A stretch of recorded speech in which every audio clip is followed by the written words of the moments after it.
we're going to go ahead and have you mute. Okay, And then Doug is setting up the live feed. perfect. Okay, bye.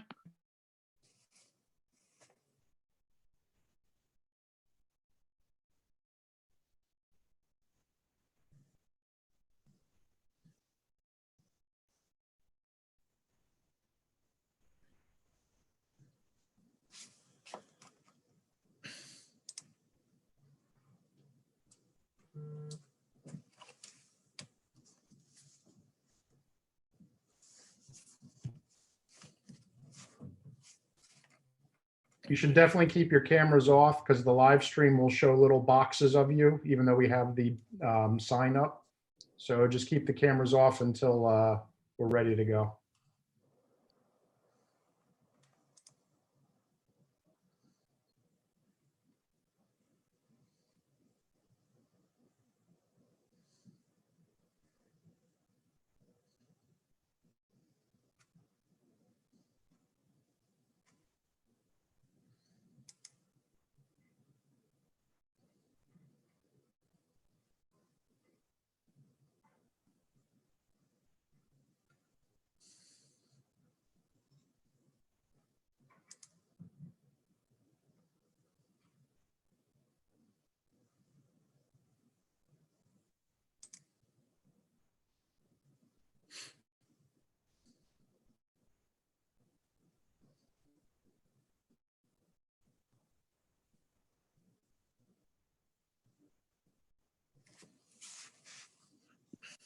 Lou, I thought this might be the perfect opportunity to introduce a glass of wine at Board of Ed meetings, but I'm not going to do it. Okay.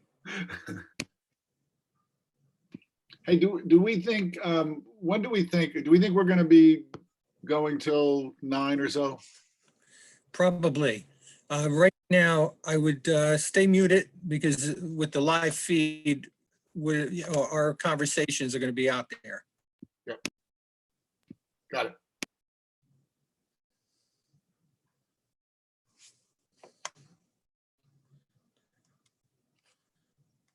So at this point, we have 3 board members already on. We're still waiting for 4 more.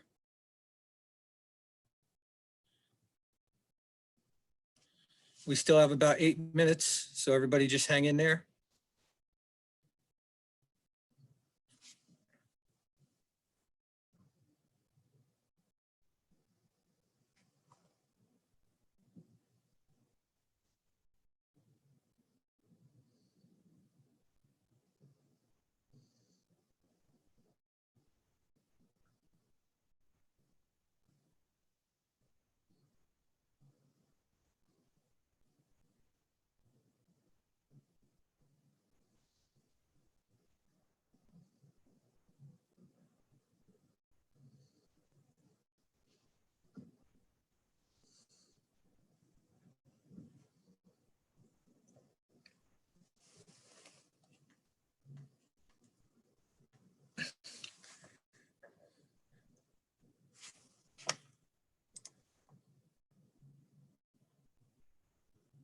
Okay, the live stream is up on the website and it's running, so we're definitely live and people can get to it if they choose to.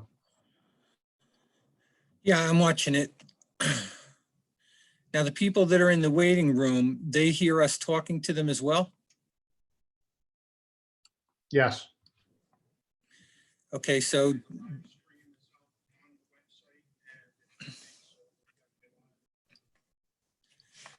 all right, so Dwight and Jen and Bob, let's see, Rob are all in the waiting room. So guys, just hang tight. And when it is your time to come on to the meeting, we will upgrade you to a panelist.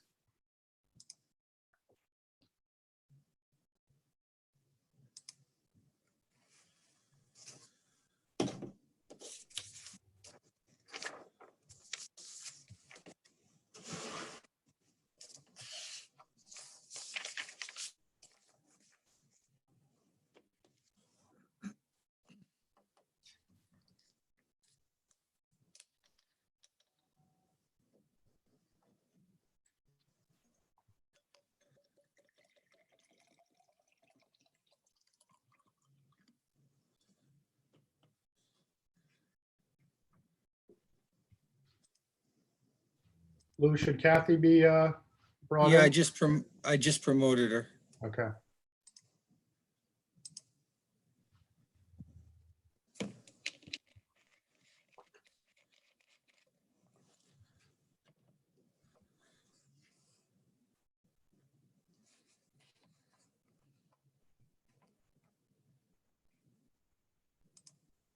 Test 1, 2.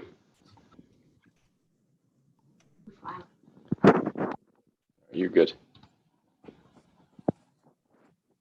something. Lou, can you hear me? It's Vanessa. Yep, Okay, good, thanks. Hit that button immediately. Can you hear me, Lou? This is Peggy. yep, I hear you and see you. So right now, we're already live streaming. Anybody at home is seeing the message that should be in front of you. Doug is sharing his screen. It's just welcoming people to the remote public meeting and telling them to hold tight and that we're going to begin at 7 o'clock. We Okay, great. have a couple more people signing in. And let's see. Clone. Okay, and if you've just come on as a panelist, we're trying to have you still be muted. And Doug suggested keeping your video off at this point.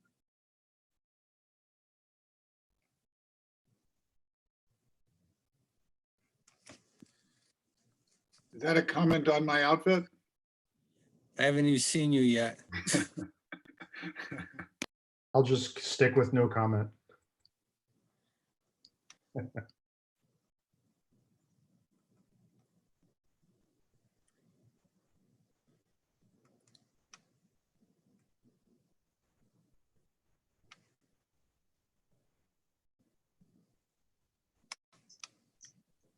Can people see me?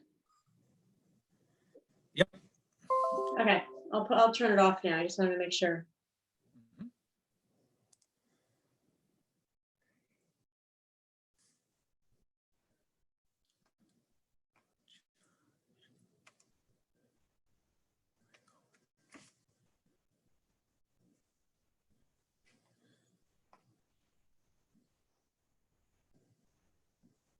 I think Chris Bonner is the only one we're waiting for.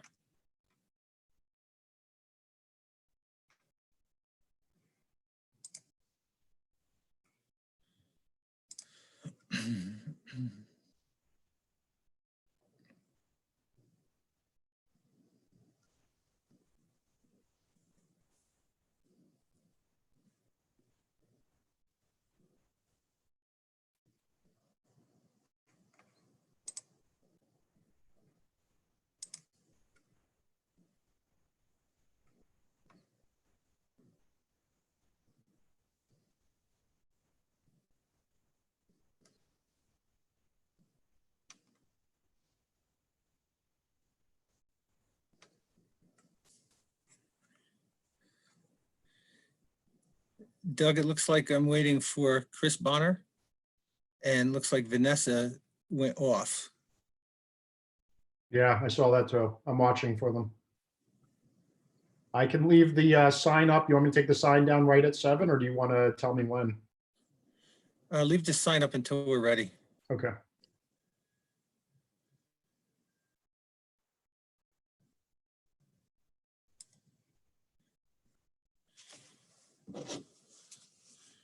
There's especially need Vanessa.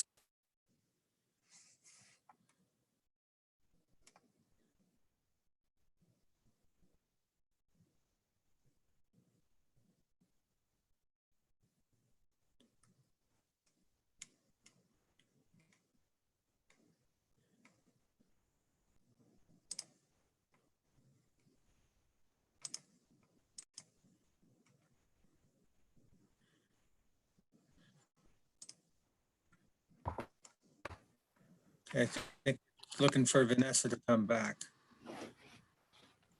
All right, Chris, we're gonna just have you hang tight. Yep. And just go ahead and put yourself on mute.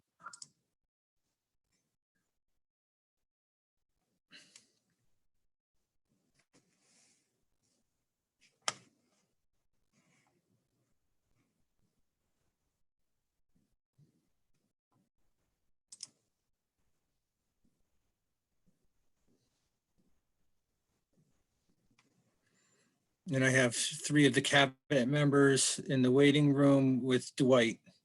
So you guys just hang tight as well.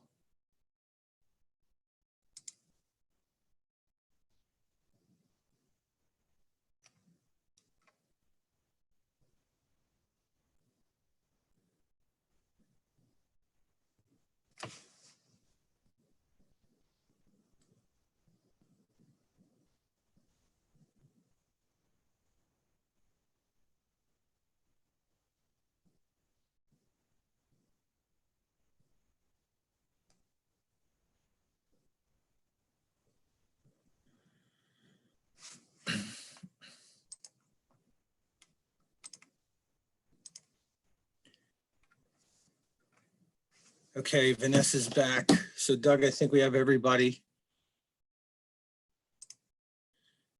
Can you hear me, Lou? Yeah, Yeah, no, we had technical difficulties. no problem. Hey Doug, if you want to take the sign down and we can get ready to start. Already did it. You can all enable your video as you need to. Okay, if everybody can turn their video on.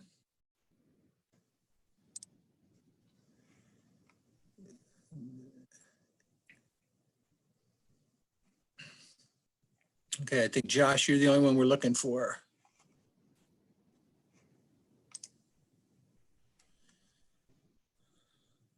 Okay. All right, Vanessa, if you're ready, I'll go ahead and get started. Yes, thank you. Okay. In accordance with the New Jersey Department of Community Affairs Local Operational Guidance, COVID-19 guidance for remote public meetings in New Jersey, will be called to order. At this time, please stand for the flag salute. I pledge allegiance to the flag of the United States of America and to the republic for which it stands, one nation, under God, indivisible, with liberty and justice for all. Amen.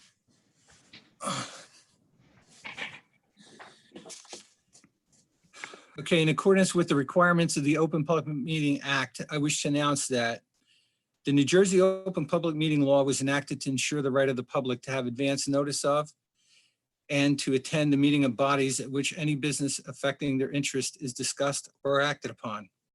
Notices announcing the date, time, and place for this meeting were sent to all concerned individuals, associations, and sent to the Union County local source in accordance with Chapter 231 PL 1975. At this time, I will take the roll. President Primack. And please put your microphones on. I can hear you. Okay, thank you. Vice President Miller, Here. Mr. Bonner, Here. Mr. Cologne, Here. Ms. McCann, Here. Mr. Weinrich, Here. and Dr. Wong. Here. Okay, Madam President, it is your meeting. Thank you. I believe we're going to start today with 2 presentations before we get to my remarks. And the first will be Mrs. McCann, our Director of Curriculum Instruction, a belated mid-year goal presentation. Okay, Jen, you're on. So just put your audio and video up. There we go. Good evening, everyone. It's great to see everybody. It's been a long time. I'm going to switch over to my PowerPoint, so hang on for 1 second, please.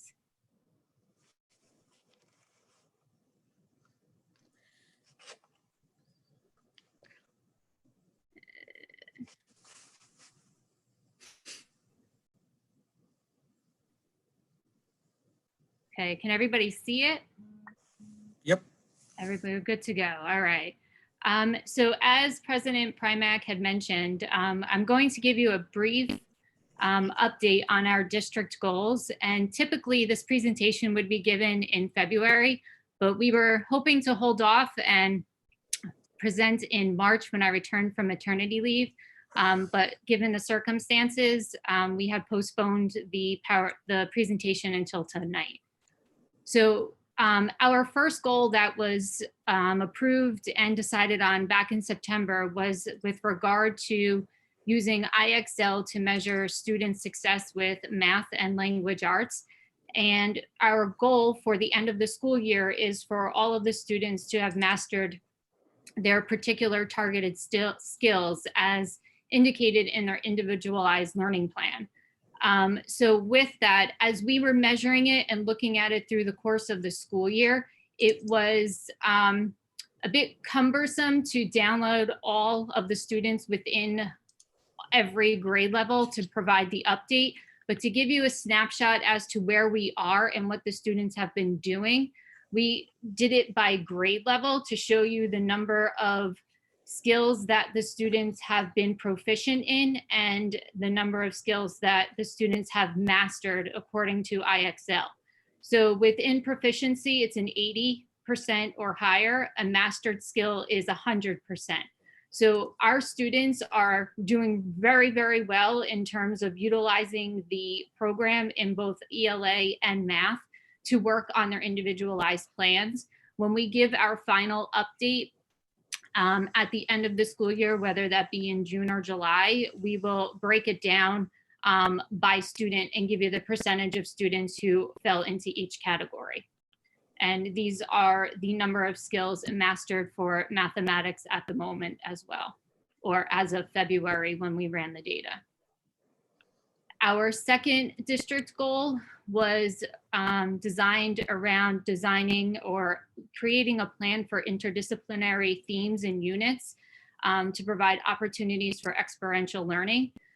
So at the elementary level in K-5, given the vast number of teachers and schools that we have, we created committees of teachers with our literacy coaches, our instructional facilitator, and our administrators to start looking at our social studies, science, and language arts units to see where we can tie some of them together and or create a new unit to reach this goal. Any rewriting will take place over the summer with our summer curriculum writing.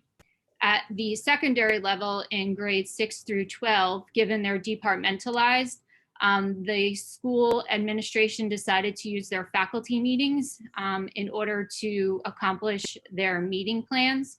And again, they identified potential themes and areas within their disciplines. The high school actually designed interdisciplinary teams that meet during the faculty meetings. And they have started again to talk about where within their curricula they can tie things together to make it more relevant for the students. Some examples are in grade 5, our social studies unit is about people making decisions based on their needs, wants, and availability of resources. And we found a language arts unit that is tied to that as well. So we'll be working on that, as I said, over the summer. The high school was planning on this current school year, had we not been in our closure, to tie freshman physics and our project adventure class, which is part of our phys ed program, which has different climbing and different exercises in it related to physics. And we're going to talk about that. That was just one example that they were going to try out this year. But again, those conversations will continue and the planning and implementation will take place next year. Our third goal was wrapped around cultivating a love of learning through a collaborative district culture, and it was broken down into 3 initiatives. The first initiative being social emotional learning with a focus on stress management and self-management, meaning coping skills for our students. So the way in which the district went about this was the school counseling department, under the guidance of the Director of Special Services, started researching the benefits of the mental health clinician that the district has spoken about several times. We implemented some elementary parent training in various schools during the course of the beginning of the school year. We revised our current Take a Stand curriculum, which was more about harassment and bullying. And we redesigned it and it's now called Thrive. And instead of it being offered 4 times a year, it's offered once a month in the general ed classrooms. and it's designed around these two particular areas of stress management and self-management. At the middle school, we revised the advisory program in order to align more with our code of conduct and expectations of how students should be working and managing their time within the middle school. And at the high school, they had started to implement an advisory program on a pilot basis, along with the topics that the students wanted to talk about. In addition to that, at the high school level and middle school level, we were supposed to have some presentations from the Rutgers Behavioral Health Program for both parents and faculty this spring, but that has been postponed. Our second focus under this goal was strengthening culturally inclusive learning. And again, the way that we did that was revising and implementing the advisory program. Different topics were embedded into those particular programs. We were looking to create community partnerships. We're looking at our curriculum, especially within our language arts and our social studies and science, to make sure that we are providing our students with inclusive texts in terms of different ethnicities, different nationalities, different disabilities possibly, and making sure that we are well-rounded in that area. In addition to that, we're looking at our data with a much closer lens than we have in the past to make sure that we have an equitable education for all, which we have always had, but looking more specifically in terms of different demographics or different subcategories that maybe have come to light more recently than in the past. And our third initiative within this goal was effectively adapting to changing pedagogical research and remaining current with educational trends. The way in which the district went about this was we relied on the expertise and the guidance of our administrative council. And for those that don't know what administrative council is, that's our district administration, our school level administration, and our supervisors. And they were all surveyed in August before the current school year. And within that survey, we asked what more could the district provide for them? What topics were they looking to explore and research? And from that survey, the following topics came up: brain and mindset, cultural sensitivity, movement and extracurricular involvement, mental health, coping strategies, and passions. So from there, the principals split themselves up into groups in terms of what topic was of most interest for them. They then researched it and presented it to the entire admin council. Each month, a different topic was presented. And at the end of each presentation, or part of the presentation, they had to present strategies that their colleagues could take back to their buildings to implement and try. And from there, the building administrators will be developing or a more concrete plan or exploring particular areas in more depth that meet the specific needs of their buildings. And that's all of the goals. Vanessa, do you want me to do questions now? Sure. Does anyone have a question for Jen? I do, Jen. It's Donna. When we initially, a few months ago, looked at these mid-year goals, the committee was satisfied that we were on track to meet them. You addressed some of the places where, due to our current situation, we're going to have to shift things. I'm, I guess, most concerned with goal 1. Are we still going to be able to achieve that goal based on the way things are now? Yes, I believe so. We have incorporated in our remote learning plan or virtual learning plan, IXL, as a very important resource in all of the planning. So the students have been expected to work on that as part of the instructional plan in order to move forward, but also we've been encouraging the parents and the students to continue within their individualized plan to meet this goal. But it's definitely something that I can discuss in further detail with the administrators and the groups of teachers that I've been meeting with to ensure that that continues. Because it was a piece of the guided math program when we were in school. So it is important to maintain. So I would like to say yes, but we'll do the best that we can to make sure that we get there. Okay, thank you. Yeah, I appreciate your extra push when you're speaking to people. Thank you. Thank you. I have one question, Yes, Deb? Deb. So on number 3, the slide you're on right now, when we talk about cultural sensitivity, and one thing I would hope we would address also is, because there's diversity of culture, but then there's also diversity of thought and different viewpoints, that I think are important to also, be teaching our students how to, understand different points of view, in addition to cultures. So hopefully that is part of the cultural sensitivity. I believe it was. That is actually the one topic that wasn't presented due to our closure. So if it wasn't, Deb, it's definitely something that we can embed in and make sure we start next school year off with that.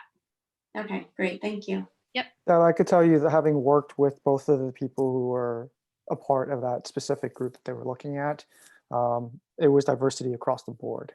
Okay. And in terms of how people may think and how people approach different ways of thinking and how you have discourse in that. So there was some conversation that was surrounding that as they were planning that presentation. Great, thank you. Does anyone else have a question for Jen? Hey, Jen, it's Chris Bonner. Uh, Just a quick, high level, readout or informational question about, I noticed on earlier you talked about grade level meetings, department meetings, possibly some other meetings that would normally take place in a normal environment. Can you talk a little bit about how the current environment is, you're able to continue those, and what struggles you might be facing with regards to teachers' inability to have high touch points with kids at this point, and then take those, what would normally be high touch points, and then transfer that into a meeting? Can you just briefly address that? Sure. So with regard to I'm going to start with the interdisciplinary plan piece of it, Chris, where they were meeting within their faculty meetings and department meetings. I know at the high school level, they have continued with faculty meetings. Yes, it's a bit of a challenge. They provide the faculty with multiple times in order to come together. But I also know in terms of just planning all of the, as we're calling it, cycles, in terms of the number of weeks that we're out in the lessons, the department chair people and the administration have been meeting with departments individually, virtually. So we can maintain it. And will it be a little bit more of a challenge to keep it going in terms of what we would typically have in person? Yes. But I think it's an important part of what the principals at both the middle school and high school. The elementary will be a little bit more challenging, but at the middle school and high school level, it was really an important piece of what they were looking to accomplish for next school year. So I know it's not going to fall to the side, but yes, being virtual is definitely a bit more challenging, but I believe the work will continue. Thank you. Yep. Anyone else? Thank you so much, Jen. Thank you for Anytime. doing the Stay safe, presentation, everybody. giving us some good updates. And I will turn things over to Vice President Miller for our next presentation. Terrific, thank you. And I'm assuming that as I say this, Dwight Fennig will somehow appear appear in some way. Yeah, I just put him on as a panelist, so you should see him on the Okay, bottom. To good. Thank you, Lou. just video on as well as your microphone, and we'll be all set. While he's doing that, I just wanted to introduce and welcome Dwight Fennick from our superintendent search firm, HYA. Mr. Fennick is going to provide us with a brief overview of our leadership profile. There he is. Hello, Dwight. You just have to unmute yourself, Dwight. Yeah, Okay, I got There it. you go. perfect. There you are. I'm just introducing you, sir. The leadership profile is a compilation of focus group and survey results. Well over 1,200 people participated in our input weeks, and we thank all those people who did so. And their voices have been compiled and thematically compressed into this document. It is a snapshot of those voices, and it is one of the many tools the Board of Education will use as we move into the next phase of our search, which is finding and interviewing candidates. So with that, I turn it over to you, Dwight. And if you did want to share a screen, you are able to do so. Okay, I've put my screen up now, but I can't see everyone else, so I'm not quite sure how to share that. I've got it. Yeah, all you have to do, Dwight, is on yours up at the top, share Okay. screen. It's coming. There you go. Yep. I think You I've see got your it. lovely Where we wanna sunset. be. Isn't that nice? That sunset's in Aruba, by the way, last summer. Trying to keep good thoughts. What I've done is put up the executive summary portion of the leadership profile. Just so everyone knows, the leadership profile is developed from all of the focus group meetings that were held within the district during the month of March, just before school was closed. And I think in that way, we lucked out a little bit because we were able to hold all of our meetings, even though some of them may not have been as well attended because of what was going on out in the real world. But we were able to do that. Also, the survey that was completed, and I'll go over those numbers in a minute, contributes to the executive summary for leadership profile. The profile guides the search. It is shared with candidates. Obviously, it's been shared with the board, and we've taken a look at it, and now it's a public document. And I know that it presents many of the things that were heard during those focus group meetings. The first two paragraphs of the leadership profile are rather, it's not so much that they're boilerplate, but they usually contain the same information about, where is Summit exactly. We don't do a huge historical perspective because doing that for New Jersey would take pages and pages with a lot of going back to revolutionary times. But we do a kind of a geographical look at where Summit is, so that when candidates look at it, even though they may be close and know it, there are several candidates that do not. And next, we give some data about the students who are the students, the budget size, the makeup of the school, and the makeup of the diverse groups within the community. And that data is gathered largely from state reports and information provided by the central office. And then there's a summary of what I did. There were 21 stakeholder interviews and focus group meetings, over the period of time from March 9th to March 23rd. And additionally, the survey was out there for quite a while, from the 10th to the 23rd, and had really a high participation rate. And if you look at the participation by the groups, you see the groups that actually met with me. Some of the participation rates were low, again, because of the time it happened. But also, if you go into the number of surveys that were completed, over 1,000 for the district, that compared to other places where I've done searches and where HYA has done them for a community the same size as Summit, that's a nice number. And it really is something that's healthy for the district to get input that way. Once those numbers are put together again from the survey and the groups, we take a look at the strengths of the district, because we asked everybody the same three questions. What do people view as the strengths, the things that they would like to see Summit continue to build on? Where are the areas that may need immediate attention, long-term, short-term, in looking to the future, and what may be the challenges? And then finally, what characteristics would they like to see in the superintendent? The executive summary, contains, the most frequently mentioned things within those three categories. So when we talk about the strengths of the district, and I'm not going to read it line by line, there was overwhelming response to a strong community commitment to education in Summit. I'm not going to say I didn't know that before I started doing my work, but I think it was reinforced by, almost everyone who participated in the groups. Teachers, administrative leaders are viewed as people who provide well-rounded experiences for the students. Oftentimes, it was mentioned that Summit is a diverse, close-knit, family-oriented atmosphere. There's a lot of discussion about how people kind of take care of each other. And I think that's a highlight for any district. It's something that's great to hear, but I think it's sincere and it really happens because it was mentioned by the students as well. So, I mean, they have a feeling of, I'll call it security, even when they spoke with me.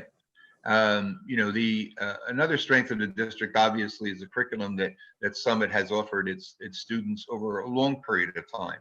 Everyone that I spoke to feels that, they have areas they'd like to see worked on, and I'll speak about that in the challenges section a little bit. But everybody kind of widely agrees that the kids in Summit, the students, receive a high quality education and are well prepared for college level and career experiences upon graduation. There's always a mixed view, and I say always because every search I've done is a mixed view on technology. The district investment in technology has been viewed as something that's very good for the district and is used well, but there are always people who say it should be a little better. There are always a number of comments about kinds of devices that are used because of people's comfort level with different kinds of devices. But overall, the use of technology and how it's used not only in a classroom, but administratively to support what goes on in the district was viewed as, something that was good. And there's a desire, ratings about school districts, not only in New Jersey, but across the country are something that people look at. And I think the majority of people with whom I spoke felt that while high ratings are important and they should be maintained and should be striven for in the overall outcomes of what goes on with students and teaching and everything that goes on in the district educationally, that maintaining the high ratings is not necessarily a preeminent goal, but having a fine educational program and it's kind of the ratings will take care of themselves. Teachers were viewed as being scholarly, well-prepared, and committed to their students. Again, students have a real appreciation for the fact that teachers also bond with them in some very special ways in assisting them not only in the classroom, but outside of the classroom. Building level administrators were viewed as communicative with parents in working toward meeting the needs of students, seen as involved in their programs. There were several mentions about the presence of a college admissions specialist and more I'll call them solid guidance procedures over the last few years due to that initiative, and it's led students and staff members to feel more secure with making some of the career choices that have to be made. And again, those are the most frequently mentioned positive attributes, and as seen in the district, not all of them by any means. The challenges facing the school district over the next, short-term and long-term, communication between and among district constituencies, professional and non-professional, is viewed as inconsistent. I would tell you too that in the searches that I've done, communication most always comes up as a concern, and it varies as to what the concerns are with communication. I'm not sure, having been a superintendent in 4 districts, that you ever have enough communication and that someone would get up and say, we're really happy, we're getting everything we need. Because there are so many varying groups, not just in Summit, but in every other community, that there's likely to be a group that feels they were not communicated well with. However, there were some concerns about transparency, and not from necessarily hiding facts, but not always knowing where decisions came from. When presentations and responses to critical questions were viewed sometimes as untimely and lacking substance for what certain groups wanted to hear. I would tell you there was equity in groups saying, we heard what we wanted to hear, and other groups saying we didn't get all the information we wanted to. It didn't necessarily lean just one way. And the detail of some of those communications was something that was wanting by some of the groups. And I think the there was there was little reference to community engagement and input that may have been requested or provided. What was meant there was when some communications were made to the community, it could have been that people weren't listening. It could have been that people were not involved. But sometimes they felt that their input, could have been more used better, or could have been asked for in different ways. Sometimes they felt it wasn't requested. And sometimes the response about input was seen as, well, I didn't really find out how my input was used. Because even in some of the either projects or setting goals or things that went on where people felt they did have a say, they really didn't know what the outcome was until some kind of final presentation was made. There was concerns about the continuing and expanding the work on addressing the social emotional needs of students by a lot of focus group participants, and that was also mentioned by students, which was something that I found interesting, because sometimes they don't necessarily focus in that area because they're part of a kind of a social emotional activity participants, and sometimes they don't think about there being needs in there, but the students did mention that.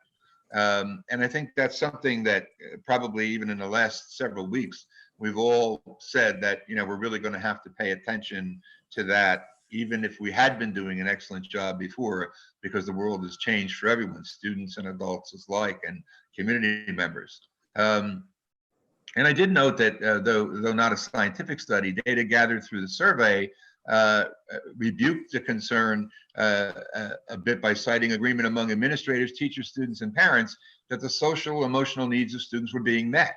I found that a little puzzling because, and it was the percentages that were not extremely high, but it still was saying that we're doing a job, and maybe we feel we're not doing enough of a job and it should be improved upon. There's not a district on the face of the earth that's not facing funding issues.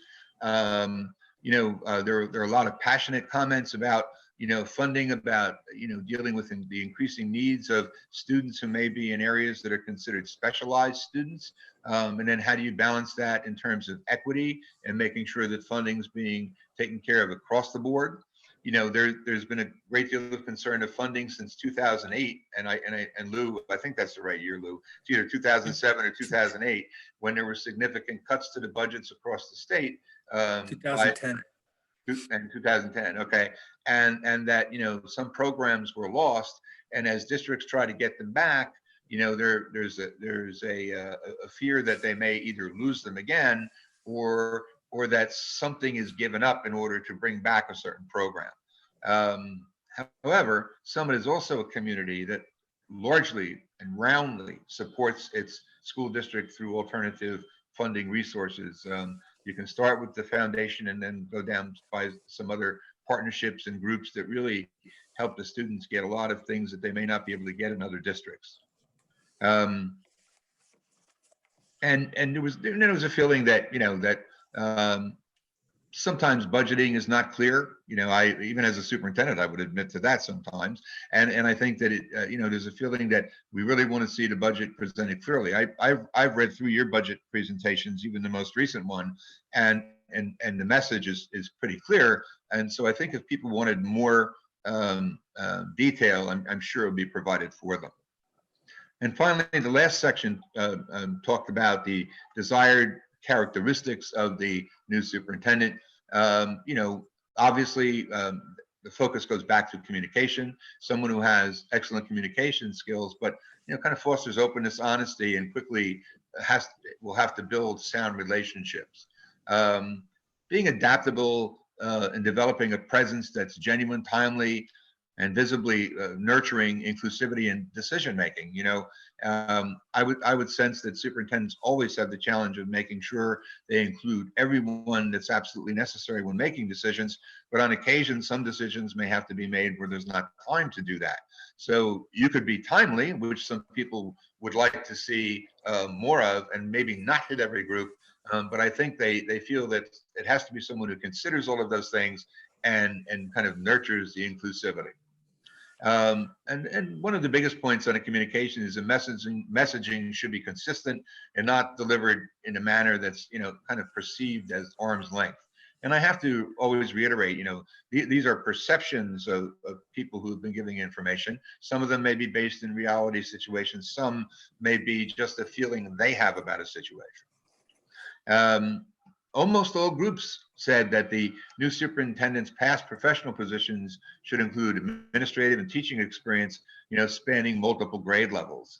And again, not have a person who's going to come in here and change things dramatically for Summit, but take a look critically at the things that have been done and done well, and build upon them, as the district moves forward.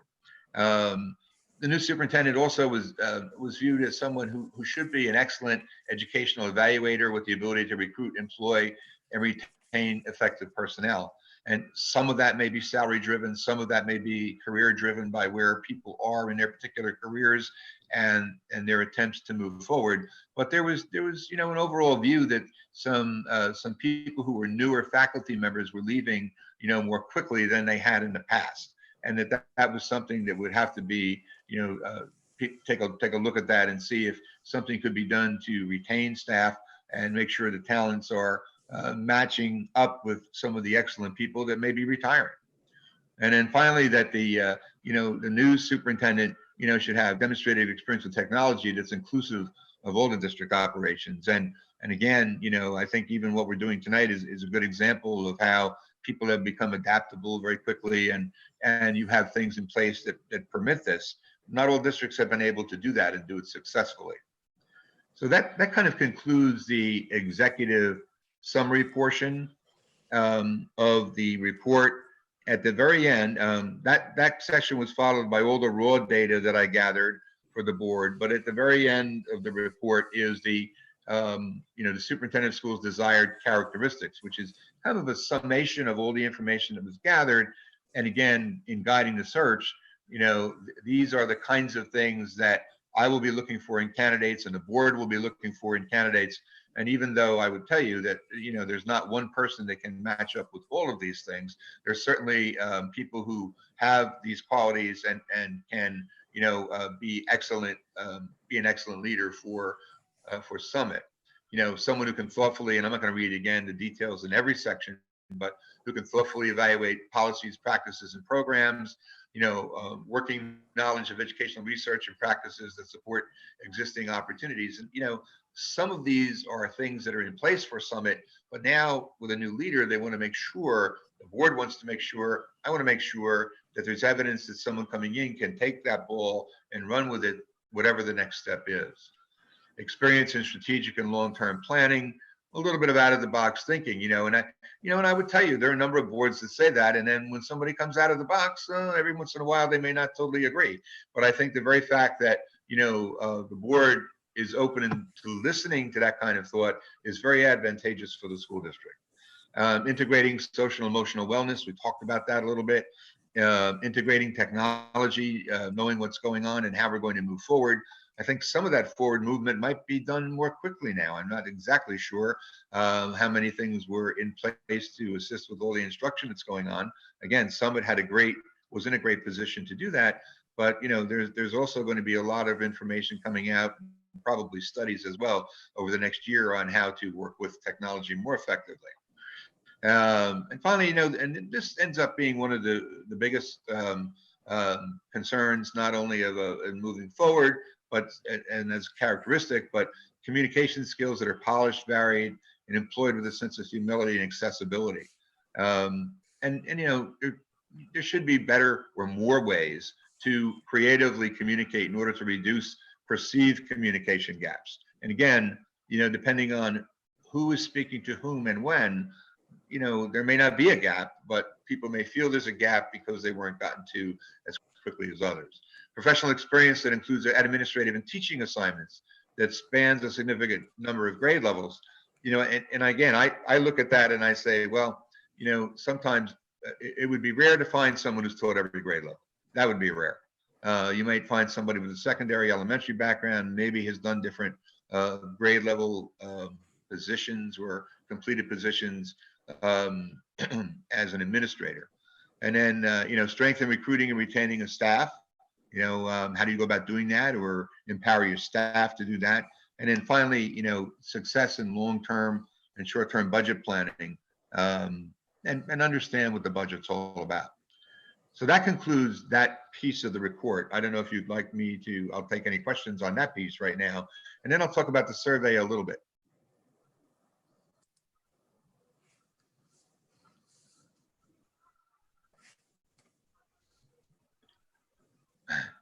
You can probably move on, Dwight. Okay. I'm going to try to get to, I'm sharing my screen, so I'm going to try to get to the survey report and just point out a couple of things. The survey report is done in quite some detail for the board, but when you look at the results, I think it's important to note a couple of things. The leadership profile details, and people on the survey were asked to select 4 statements they deem most important in selecting a new superintendent. And these relate more to the characteristics. And the only thing I'll say is when I look at these, I say, are some of the responses, the key statements when they're rating the top 4, are they in clusters for all of the group? And as you see, in fostering a positive and professional climate for mutual trust and respect, they're out of all the groups who took the survey, out of the 6 groups, 5 of the 6 said that was pretty important. And then when you look at, recruiting and employing, 4 of the 6 said that was important. And then when you talk about, being visible throughout the district and actively engaged in community life, 5 of the 6 said that that was important. So I kind of look at, trends in those areas to say, all right, where are people feeling, the most need for a specific characteristic, or it might even relate to action in the long run. And that's my only comment on that piece of the report. The other piece, and it's not always easy to read, because this talks about the state of the district, and people were to either rate, well, the people who rated the statements with either a 5, strongly agree, or 4, agree for each item were presented below. And the first one is, the overall quality of the district. If you look at the percentages of people, either strongly agreeing or agreeing that the quality of the district is basically either good or higher, it's pretty significant. And I would tell you, even in this simple survey, that's not always the case in a lot of other districts. And then, and you can look at those for each group and kind of take a look at what's important under vision and values and teaching and learning and community engagement. And you can see that sometimes there are varying thoughts on that, where people may not have given it agree or strongly agree. But, at least you can see how those groups felt on that. And again, those groups often combine some of the groups that we had, in the focus groups with whom I spoke. So that concludes my report, for this evening. I'll certainly take any questions if you have them at this point. Oh, and then I'll add one other thing about where we are with the search.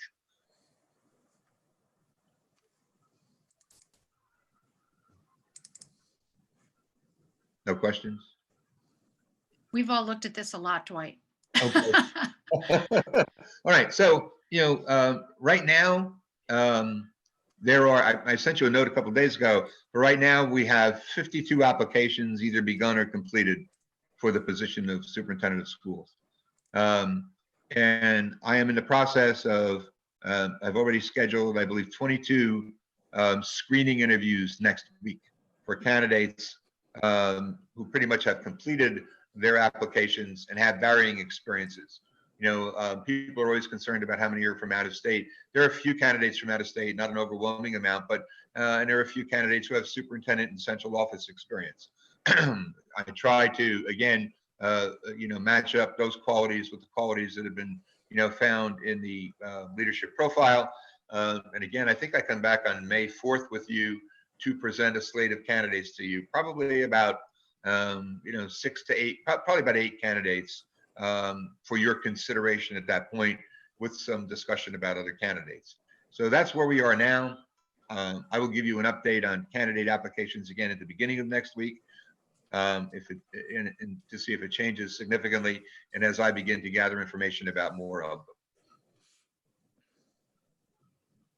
And I believe, please correct me if I am wrong, Donna, that we will be making arrangements for this information to be on our website. The executive summary will be on the website. Yes. Thanks. Well, I thank you very much, and I hope everyone continues to be well. We're all learning a lot during this time. We thank you as well, Dwight. We really appreciate all the hard work, and stay well. Keep Thank you, painting. Dwight. Okay, thank you. So much. All right. So I guess we are now at the part of my announcements. So I will say good evening, and it's a great day to be a Hilltopper because it's always a great day to be a Hilltopper.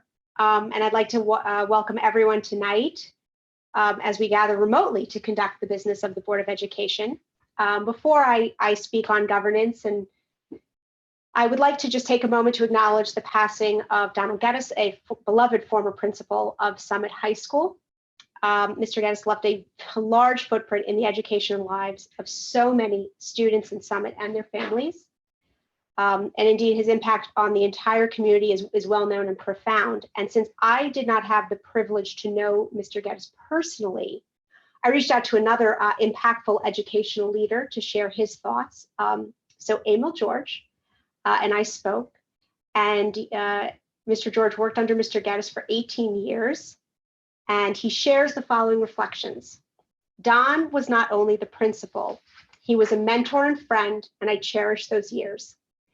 I learned so much. Don was a natural educator and more than a principal to this community. He cared about Summit, Summit families, and most of all the kids. When Mr. Geddes announced that he would be coaching the girls softball team in addition to a lot of other activities, Mr. George recalls asking him, when are you going to coach these kids? And Mr. Geddes responded, I'm going to make time to coach these kids. Under his leadership, Mr. Geddes encouraged his staff to really be involved with the students. And Mr. Geddes loved Summit and showed his caring by participating in the community from the first aid squad to the historical siting, quite a bit in between. And he passed that love of Summit and community on to his family. And even after he retired, Mr. George was sharing that Mr. Geddes never willingly missed an athletic event. And Mr. George recalls Mr. Geddes saying, if you want to do it, you need to do it. He had a simple but firm educational philosophy. He believed that every kid can learn and every kid can be successful if teachers work hard. And Mr. Geddes strived to make sure every student was learning. And in sum, Mr. George told me he was a good guy, need I say more. So I thank Mr. George for sharing these personal thoughts and reflections, and I extend our condolences to the Geddes family and to all whose lives were enriched by Mr. Geddes. So turning to governance, first, please be assured as always that the safety, the well-being of the students and the staff at Summit Public Schools, that's foremost on the minds and decision-making of Board of Education members. Sorry, I think I failed to lock a door. Someone's trying to get in. Since we last met in person on March 12th, our world has changed more than many of us thought possible. And our educational community has come together to navigate these deep and uncharted waters. But while there is change, there is also consistency. Summit Schools continue to be a strong community of dedicated professionals working together to help and support students and their families. And with a spirit of collaboration, innovation, flexibility, and understanding, we will make it through this incredible and historic event. My third grader told me she didn't want to be part of history anymore. I agreed. And it was also a simple and poignant moment when my sixth grader said, I never thought I would say this, but I miss school. And indeed, we are all missing school. I know the teachers are missing their students are missing their friends, and we're going to have a lot of new challenges to face in the coming weeks. And when we all get back together, and I know many of you know that today the governor announced that he is extending staying out of school and social distancing and all of those regulations until May 15th. At that time, there's going to be another reassessment. So at that time, we will know whether there is a further closure or whether there is a change. So we will await that. I think the only news that goes faster around social media is when Magic Fountain closes and reopens. Just this morning, Mrs. Grimaldi shared with her staff a takeaway that she saw on social media. You are not working from home. You are at home during a crisis trying to work at a job that is not meant to be done from a computer. And as Mrs. Grimaldi has aptly observed prior to her staff, when we signed up, she said, to be educators, we didn't sign up to be behind a desk. We signed up to be face-to-face and to make an impact and change lives. So I would love everyone, the community, to please know that each and every board member, administrator, and staff member is fully aware that this unprecedented event in the educational arena will require an unprecedented response. And while answers and solutions will come, they may not always come as quickly as we would like, or necessarily be the answer we hoped for. Our role as the Board of Education is to ensure that the answers come after thoughtful, meaningful, and detailed examination and discussion. These answers must be based on the best information available to meet the needs of the Summit School community, and they must be able to have sustainable impact. And as the governing body, we are also mindful that this is a public institution. We are prepared to follow what the state of New Jersey authorizes, and we will continue to adapt and improve virtual learning to the best of our abilities as we go forward. We will go through this together and we will come out stronger. So as we are together tonight, I speak all the time with Mr. Chang, and he has informed me that the administration has shared the most up-to-date guidance from all the relevant authorities, and he's shared it with the board, with the community, and that we are as up-to-date as we can be. Our next regular board meeting is May 7th. This is actually when the board reorganizes, so that means that in a short while, we will offer a farewell to Mrs. McCann, who has served with dedication and passion for 6 years, and she'll make some remarks too. And it is also the tradition in Summit for the president, me, at this point, to observe a one-year term. So tonight is my final regular meeting as presiding officer. And I hope that you will all join us on May 7th as we reorganize. We welcome a new president, vice president, and a board member. Until that time, you may continue to reach out to me with governance-related concerns. So with that, I will turn things over to our district's leader, Mr. Chang. Thank you, Madam President. I want to start off my comments tonight by acknowledging our extraordinary educators who are working day in, day out, probably not knowing when to log on, not knowing when to actually log off, never feeling like their job has actually ended, constantly thinking about what we always do in Summit is what can we do better the next day? How do we provide more for our students, and how do we continue to impact the lives of those who we become so close to? I know that's something that our teachers are doing, and they're doing it with heartfelt emotion. And I know that there's a lot of thought that goes into that. So I want to personally thank my teachers, our administrators, as well as all the cabinet members who have put in so much work over the last 4 to 5 weeks in adapting to this change that we're all going through. So thank you to the staff, truly from the bottom of my heart, for everything that you guys do.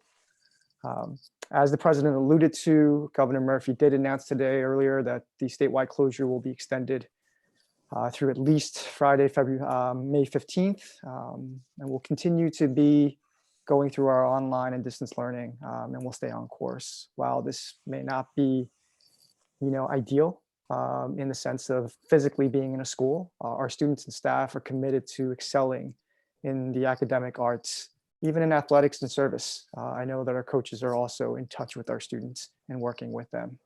So I'm especially proud, again, to be a part of this community, to be a part of the Hilltopper culture that is about providing the best for our students. I'm especially also thankful for all the reports and the news that have been reaching us through Learning Calendar, as well as through the principals and through Jen, about the spread of kindness and generosity all throughout the Summit community. And we'll be sharing hopefully a video with you probably by the week's end, put together by a communications officer, which I hope everyone is looking forward to highlight some of these great things that are going on.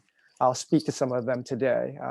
Some of the examples are the boys and girls lacrosse players have decided to donate money that they fundraise for the upcoming season and donate it to the local branch flag frontline appreciation group. Again, we appreciate all those who are in the front line during this pandemic and who are out there just, doing the everyday work that needs to be done to ensure that we are all safe and healthy. So we appreciate them, and kudos to the lacrosse team for being ahead of that.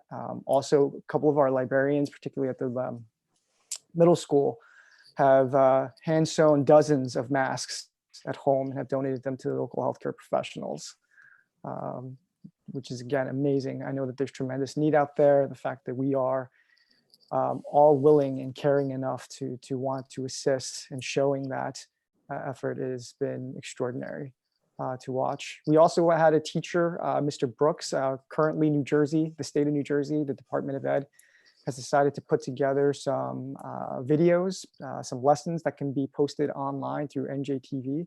One of our own teachers from Washington Elementary School, Mr. Brooks, was also featured as one of the teachers teaching 5th grade math lessons. So good for him for even extending his reach. And all these things, we stay inspired by the excellent educators, the people who are dedicated, again, to our students, to the community, and to the district.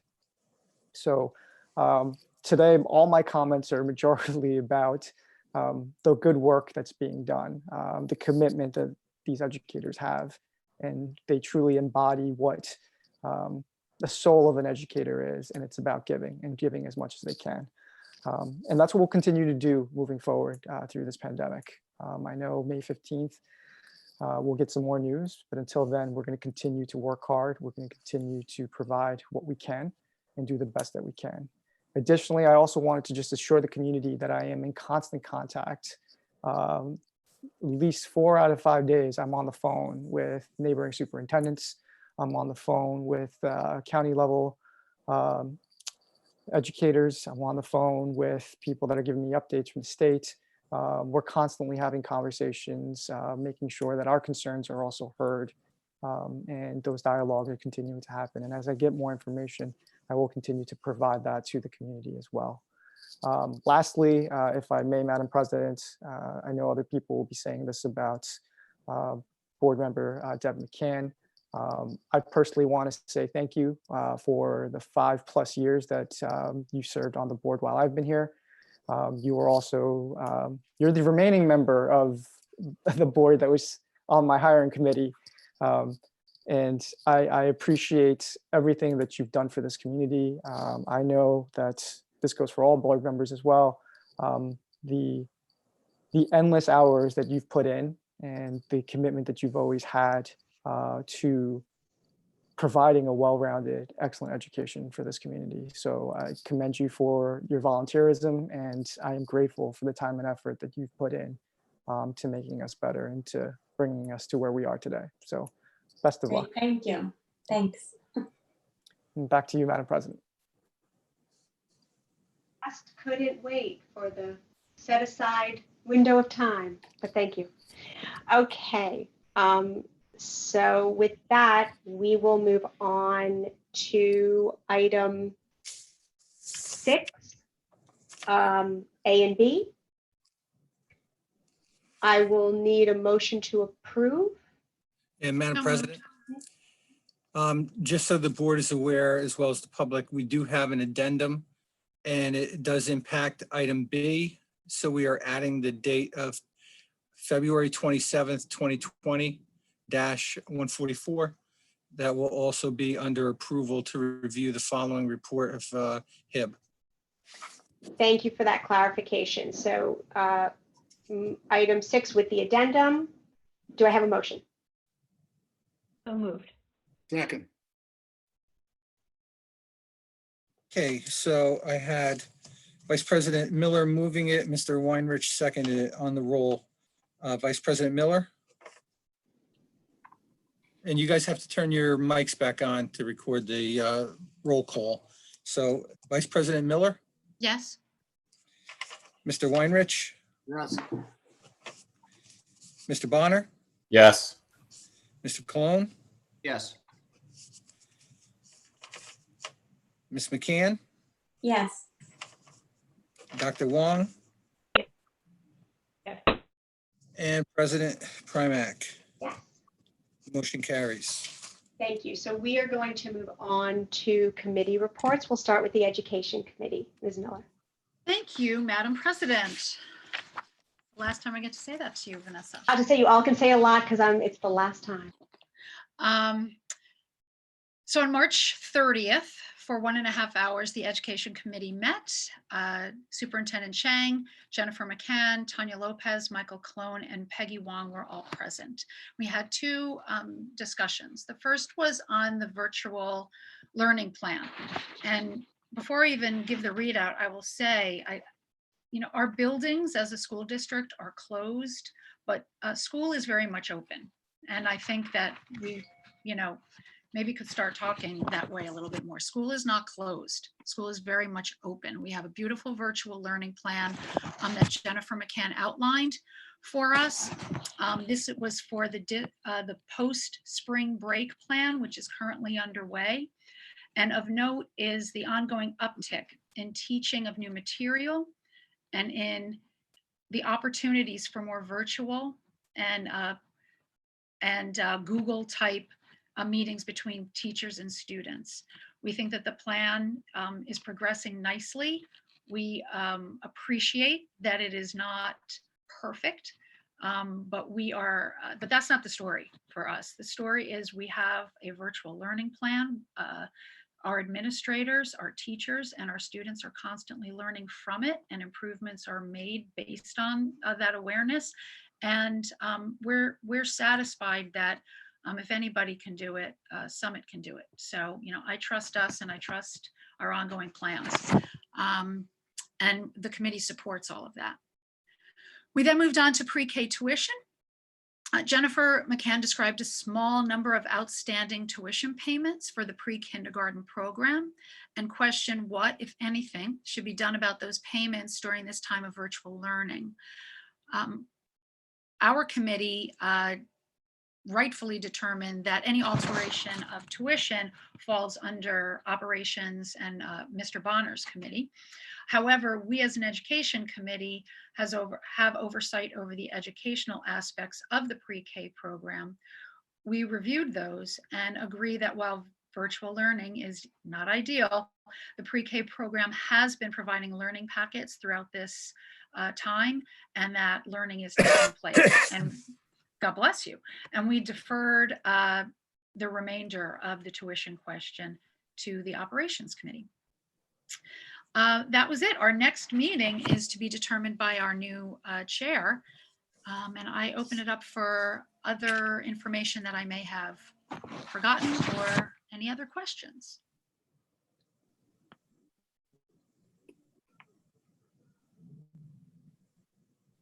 Anyone have a question for Ms. Miller? Okay, thank you. We'll move on to operations. Mr. Bonner. Excellent. Good evening, everyone. The Operations Committee met on April 1st for approximately 90 minutes via video conference. In attendance were myself, Superintendent Chang, Mr. Pepe, Ms. Miller, and Mr. Weinrich. Additionally, we had Ms. Sarno and Mr. Palumbo, our Director of Facilities. We briefly discussed the 2021 budget.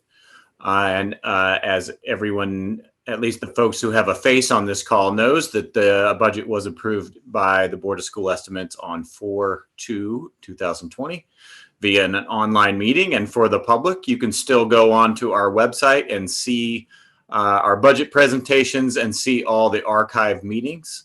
And again, for the public, the budget was unanimously passed by the Board of Education and the Board of School Estimate. We moved on to talking about our current year budget. In detail, our April 1st payment of $5.4 million from the state, from the city, was received for the month. So that's good. So we can continue to teach kids. The committee also discussed how our financial health will look moving forward in this budget year. And I think the most important point there is that at this time, the district has adequate cash flow to continue our online learning for the rest of the year, if that so needs to be the case, or if we come back in some appreciable way. There are small minor exceptions in the loss of revenue, which I'll touch on one specifically here in a little bit. And the business office will continually closely monitor state developments. I think it seems like about once every 3 or 4 days, the state comes out with a new either directive from the governor or the state assembly comes out with something giving guidance or actually establishing in law certain responsibilities for the districts. And then, of course, much like all school districts probably around the country, Summit is looking for ways to save on utilities by reduction in lighting and heating where necessary to save money in case we need to do that.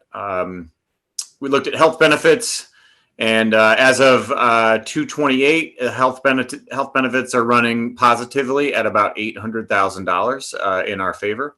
And as I typically say with regards to health benefits, everything is always subject to change. And the district always typically tries to, about this time of year, needs to retain about 100 to 200,000 in retention to make sure that they can run out the year and account for any claims that folks would make. Speaking of the stipend issue, it is the correction, we didn't talk about the stipend issue yet. I was thinking about pre-K tuition. On the agenda tonight, as an addendum, you will see a recommendation by the committee that is informed by our attorney's legal opinion that we should pay 100% of all coaching and extracurricular stipends to teachers and other employees with documented effort by the employee. And that essentially means whatever way they can continue to provide instruction, support, and guidance to their students, or help the district in some in-kind or appreciable way. So that's on the agenda tonight, and that is the committee's recommendation that we continue to pay 100% of those stipends for the rest of the school year. Now getting to pre-K. Chris, if I can just add. Yep. It's also very topical. That was also signed into law by the governor yesterday in Assembly Bill 3904, which backs up exactly what we have on the agenda tonight. Makes it even easier vote then. Moving on to pre-K tuition. So thanks, Donna, for sending that over to us. With regards to pre-K tuition, it is the recommendation of the committee to refund or reduce tuition payments for the fourth quarter and the fourth quarter only by 50%. Although some engagement is continuing for this population, the district acknowledges that there are limitations with the current delivery method, especially for pre-K students.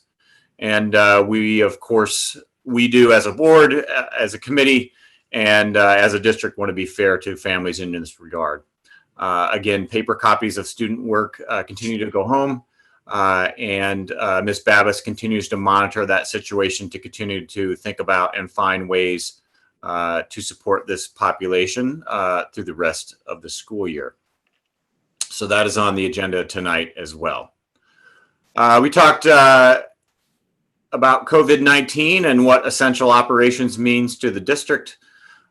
Specifically, custodial and maintenance work are continuing to take place throughout the district on a limited capacity. Sanitation and disinfecting operations have been completed. The district is running routine building checks of critical systems with limited crews.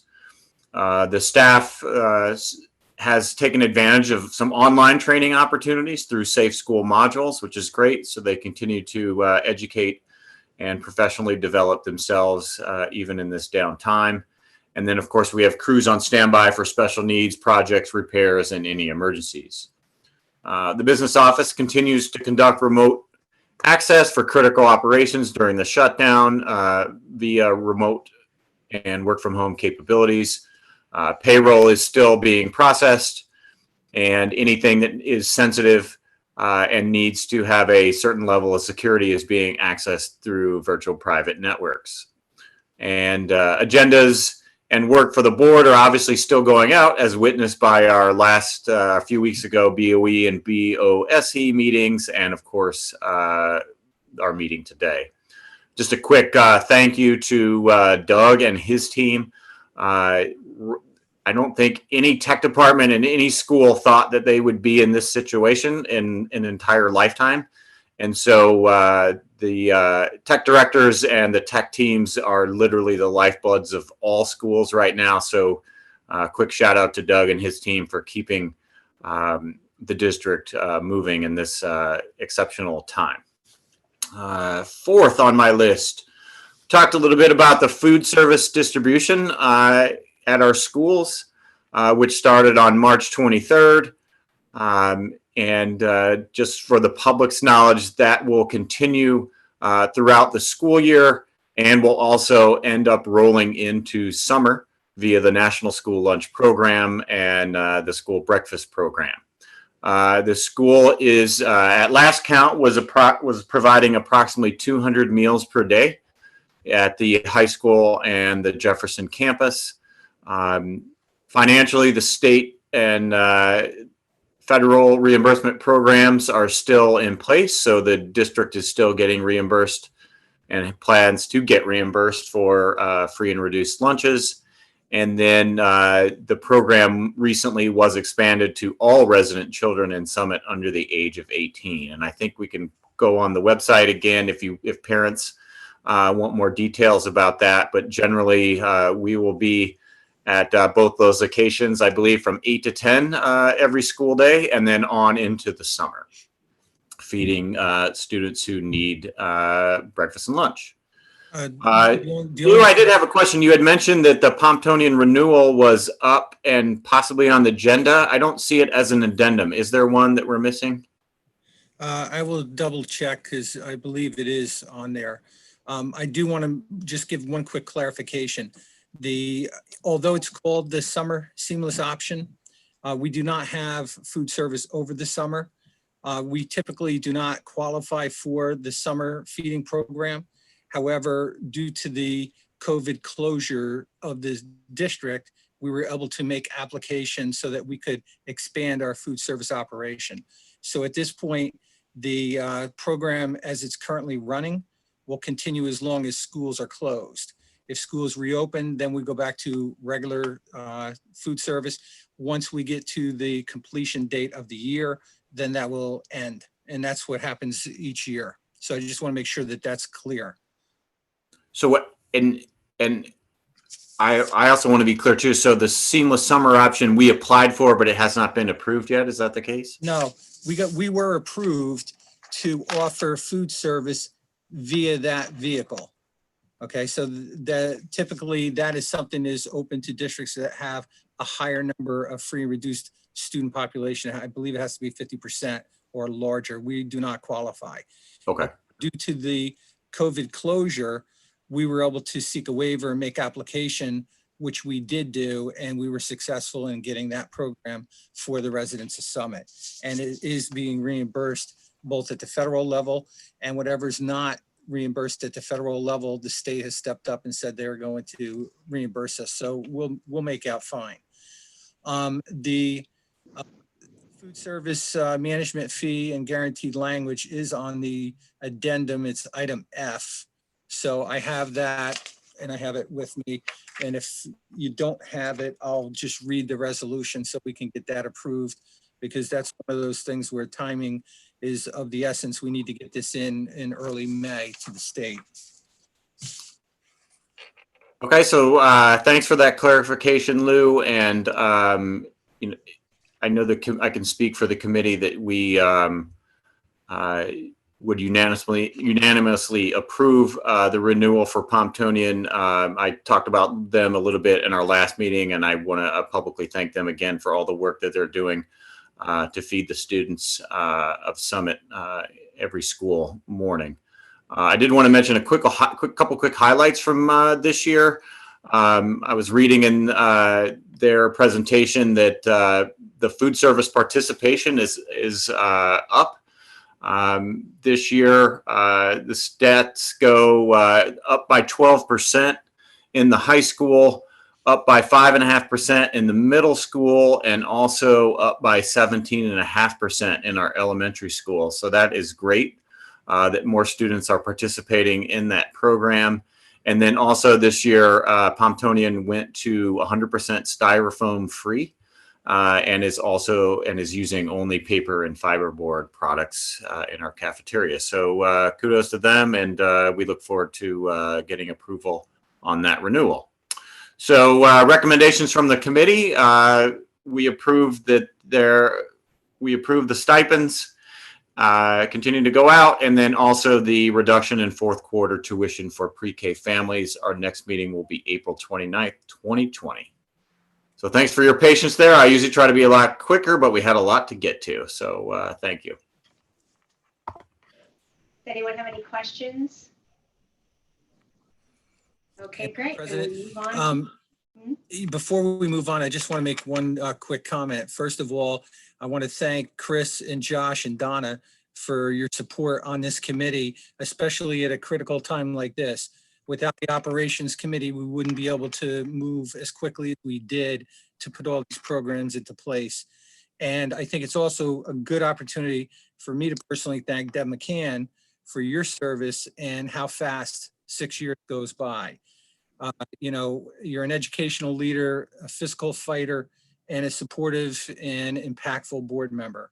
And I will miss you. Thank you, Madam President. Thank you, Lou. Yeah, since none of you can wait, thanks. Okay. Thank You can wait. All right. Policy. Mr. Cologne.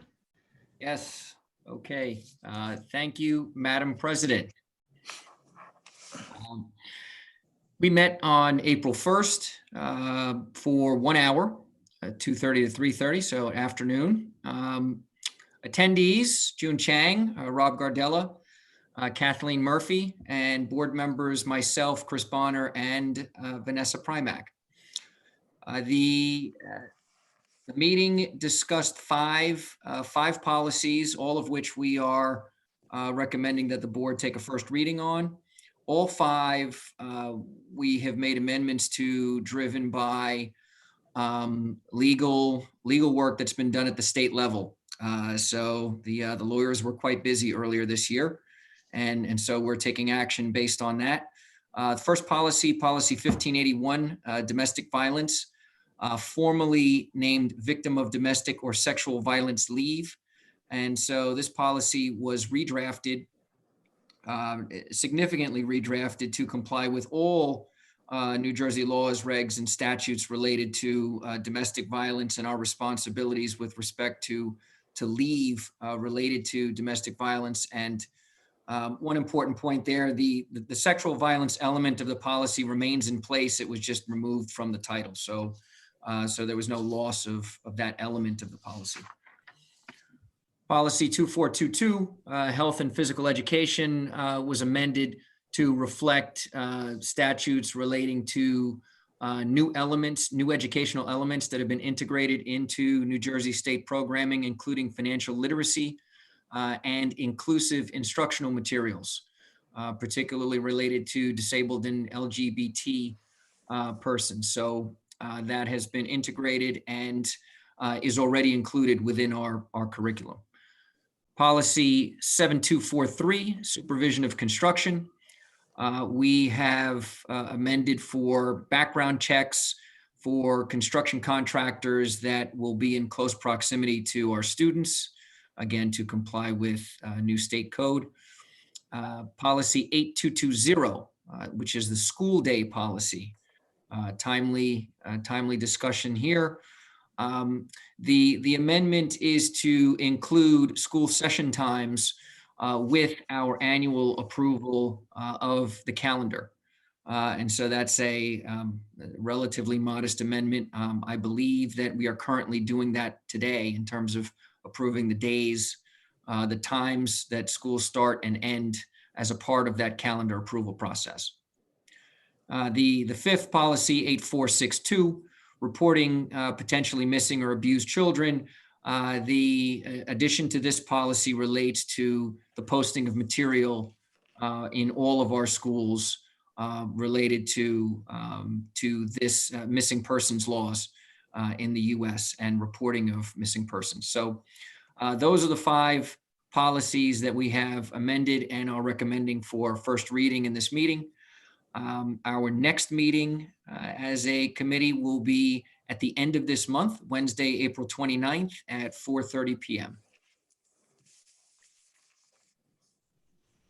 Any questions for Mr. Colon? Thank you. Communications. Dr. Wong. Thank you, Madam President. So we met on April 1st as well. In the morning, we had about 70 minutes. In attendance was Superintendent Chang, Communications, Lorraine Collender, Doug Orr, Deb McCann, Donna Miller, and me. We spent most of the time, not surprisingly, talking about COVID-19 and the communications surrounding COVID-19. We actually even spent a little time playing with the Zoom, and I can happily say it seems to be working. And so here, showing here. Basically, we spent some time talking about, the communication coming out around the situation, and Superintendent Chang and Lorraine Callender outlined a continued communication plan for the ever-evolving COVID-19 situation. The committee is satisfied that the administration has been executing on a sensible communication plan and that it will continue to adjust that plan as the situation changes. And the committee is further satisfied with the frequency and the content of the current district communications during the COVID-19 response. We also spent some time talking about the superintendent search, but I'm not going to discuss that because obviously that has been discussed previously. But what we will do is recommend that that actually moves, that all the communications about that activity will move to that particular committee and not be discussed in this committee, which I think is reasonable. And then we spent a little time talking about and reflecting on this past year. And the next meeting will be led by the future committee chair. And so I also want to thank Doug and June and Laureen. She's been a great addition, and I've enjoyed my time being communication chair, and I will also miss Deb.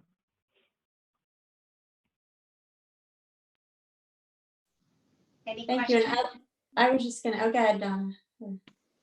No. Oh, Vanessa. I was just gonna also add that Laureen has been a great addition. I just want to thank her on the communications committee. She was always asking great questions about, she's respecting things we do, how we do them, but asking really thoughtful and smart questions about why do we do certain things and how we can improve. So I just want to thank her for her work, and definitely a welcome member to the team. So Yes, you get a job and all of a sudden you're faced with a superintendent search and a remote learning experience. Global pandemic. Yes. Global pandemic. It's rather impressive. So thank you. It's true. Thank you, Lori. And always with a smile. Really, it's quite incredible. Yeah. Okay, negotiations. That would be me. So the negotiations committee, when we last met on the 12th, we had hoped that we were going to be meeting, I think, the following week as a follow-up with the union. Clearly, just given our current situation, that meeting didn't happen. However, we have met twice as a committee, both on the 4th, on April, someone doesn't want to go to bed. So the 9th and the 14th. On the 9th, it was our chief negotiator, Tony Scarillo, June Chang, Rob Gardella, Josh Weinrich, Peggy Wong, myself, and then the 14th, Peggy Wong could not join us, but it was a very last minute. She got pulled into something. And we do appreciate that happens, particularly negotiations. We have a lot of sort of meetings that pop up sometimes without a lot of advanced planning.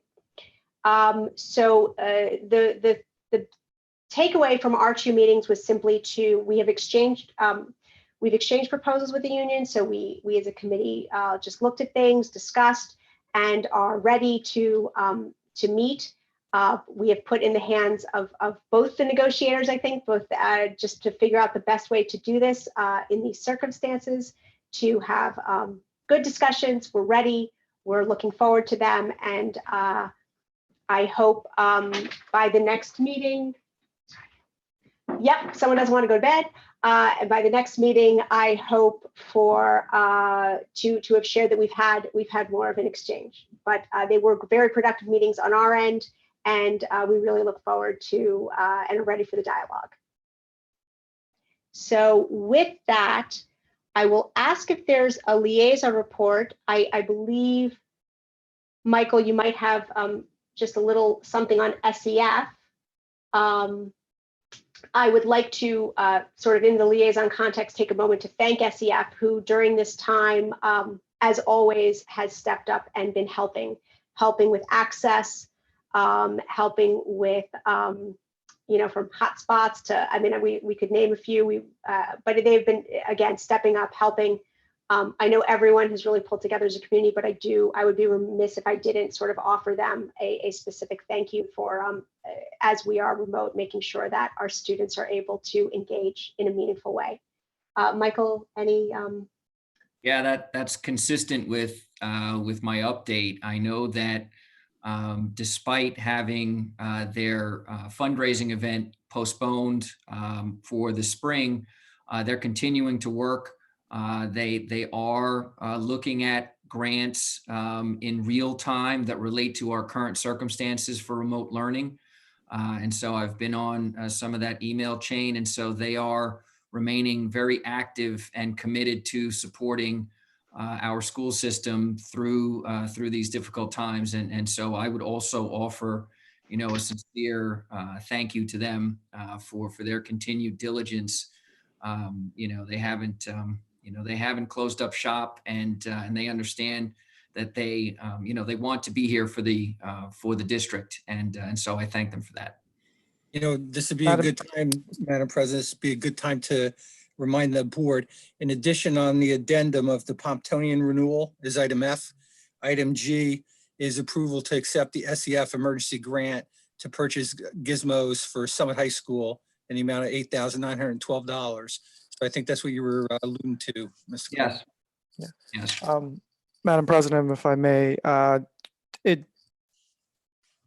Sue Thatch, who leads the SEF, they've been amazing in terms of keeping in contact with us. I know that they've continued to keep in contact with Jen McCann as well as Tanya, and constantly asking and reminding us that they're there here and partnering with us. One other organization that I'd like to mention, who was kind of pivotal in providing us hotspots, was the Summit Foundation, formerly known as SAPF. Celia and her organization have been very gracious in agreeing to provide hotspots, over 20 of them, to our students so that they can be completely engaged in the online learning process. So I want to be able to thank them as well, because they were in conversation with us over the past 2 weeks and making sure that we were able to get that done. Thank you for highlighting that. It goes back to what came out of stakeholder feedback, strong community commitment. And so thank you so much to everyone for just constant support during this time. Search Planning Committee is next. Mrs. Miller. I actually can give back my time. It's Dwight covered everything that we have been doing and told everyone what the next steps are. So we're just looking for our candidates and are looking forward to interviewing them. Thank you. So this is the time that I had sort of announced, at least to the board members, that we're gonna say a thank you to Deb, although everyone decided not to wait. So before we go into actually, you know what? Why don't we public comment, and then we'll before we sort of get through the business part, we'll say some things. I certainly have some things to say too. Lou, I'll make it easy for you. Yes. We have no emails for public comment, and I just refreshed as of 8:06, and no more emails, or 8:28, I should say. The time is yours.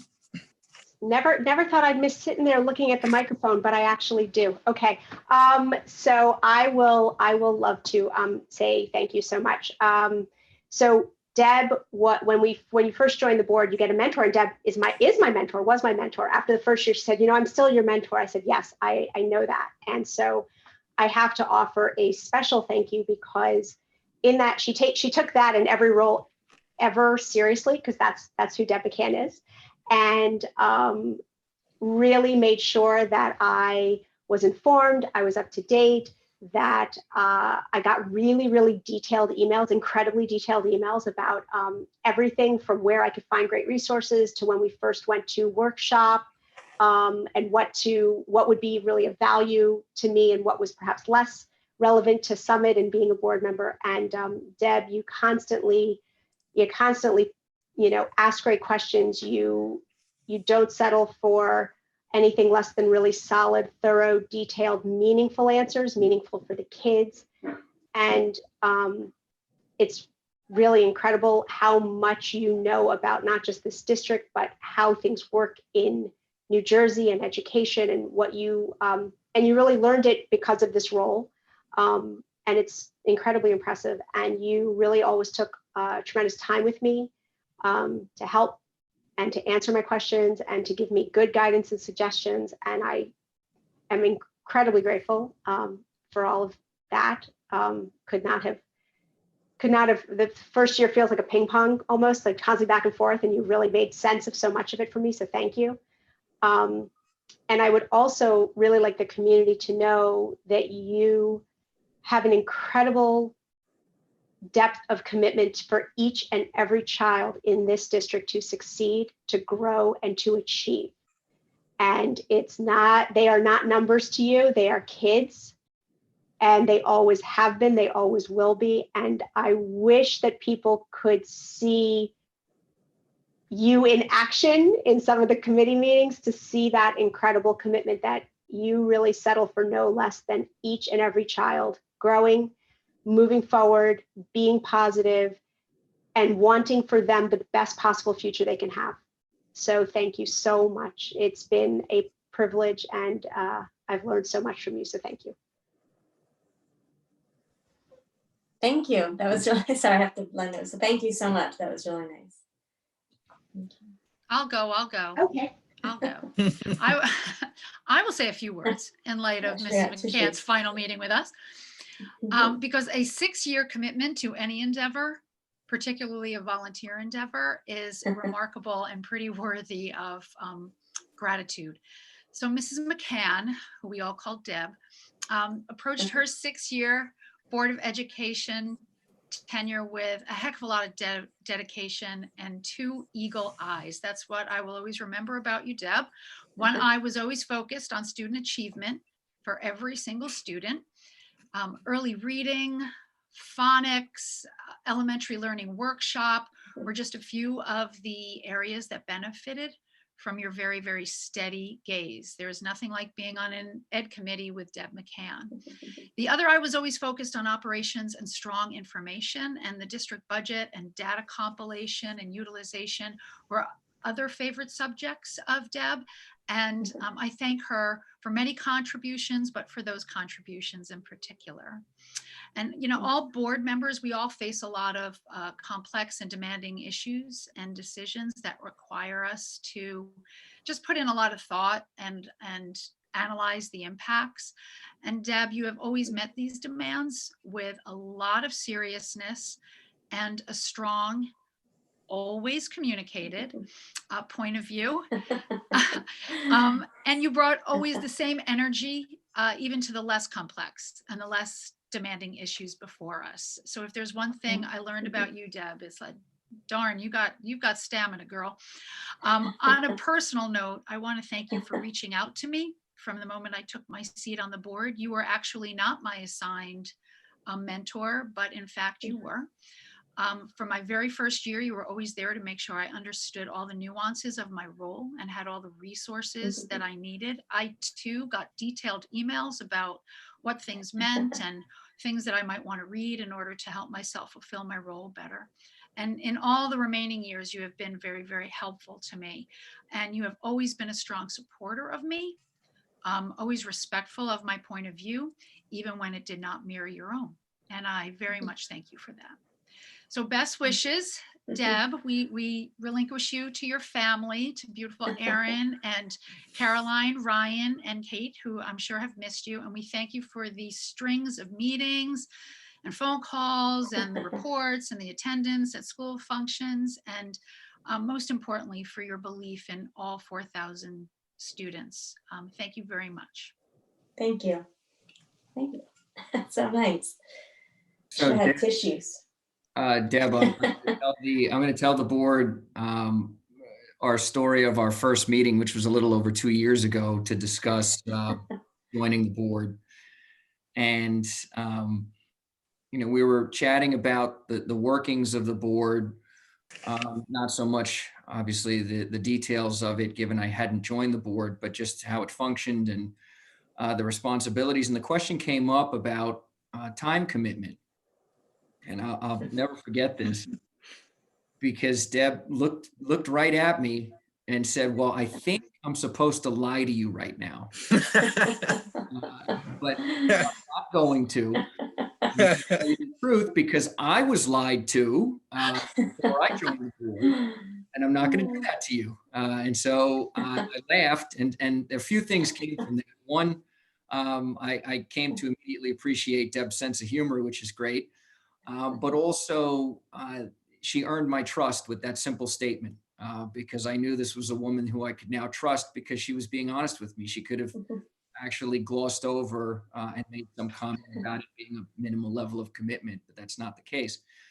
And also came to learn about, Deb, your perspective, which I have valued from day one. It is based in reality, and that's important. I respect that and greatly appreciate it. It's not, you don't look at things in terms of how they necessarily you want them to be or how they could be. You look at things as they are and try to work to improve from there. And so I think that's a really valuable skill that I've appreciated. I also think, we've talked a little bit about your rigor and your thoroughness, which is, which again, I try to emulate that as well. So I think that that's been a great add, and I've enjoyed watching you impose your rigor on certain issues. And your cost benefit discipline is legendary.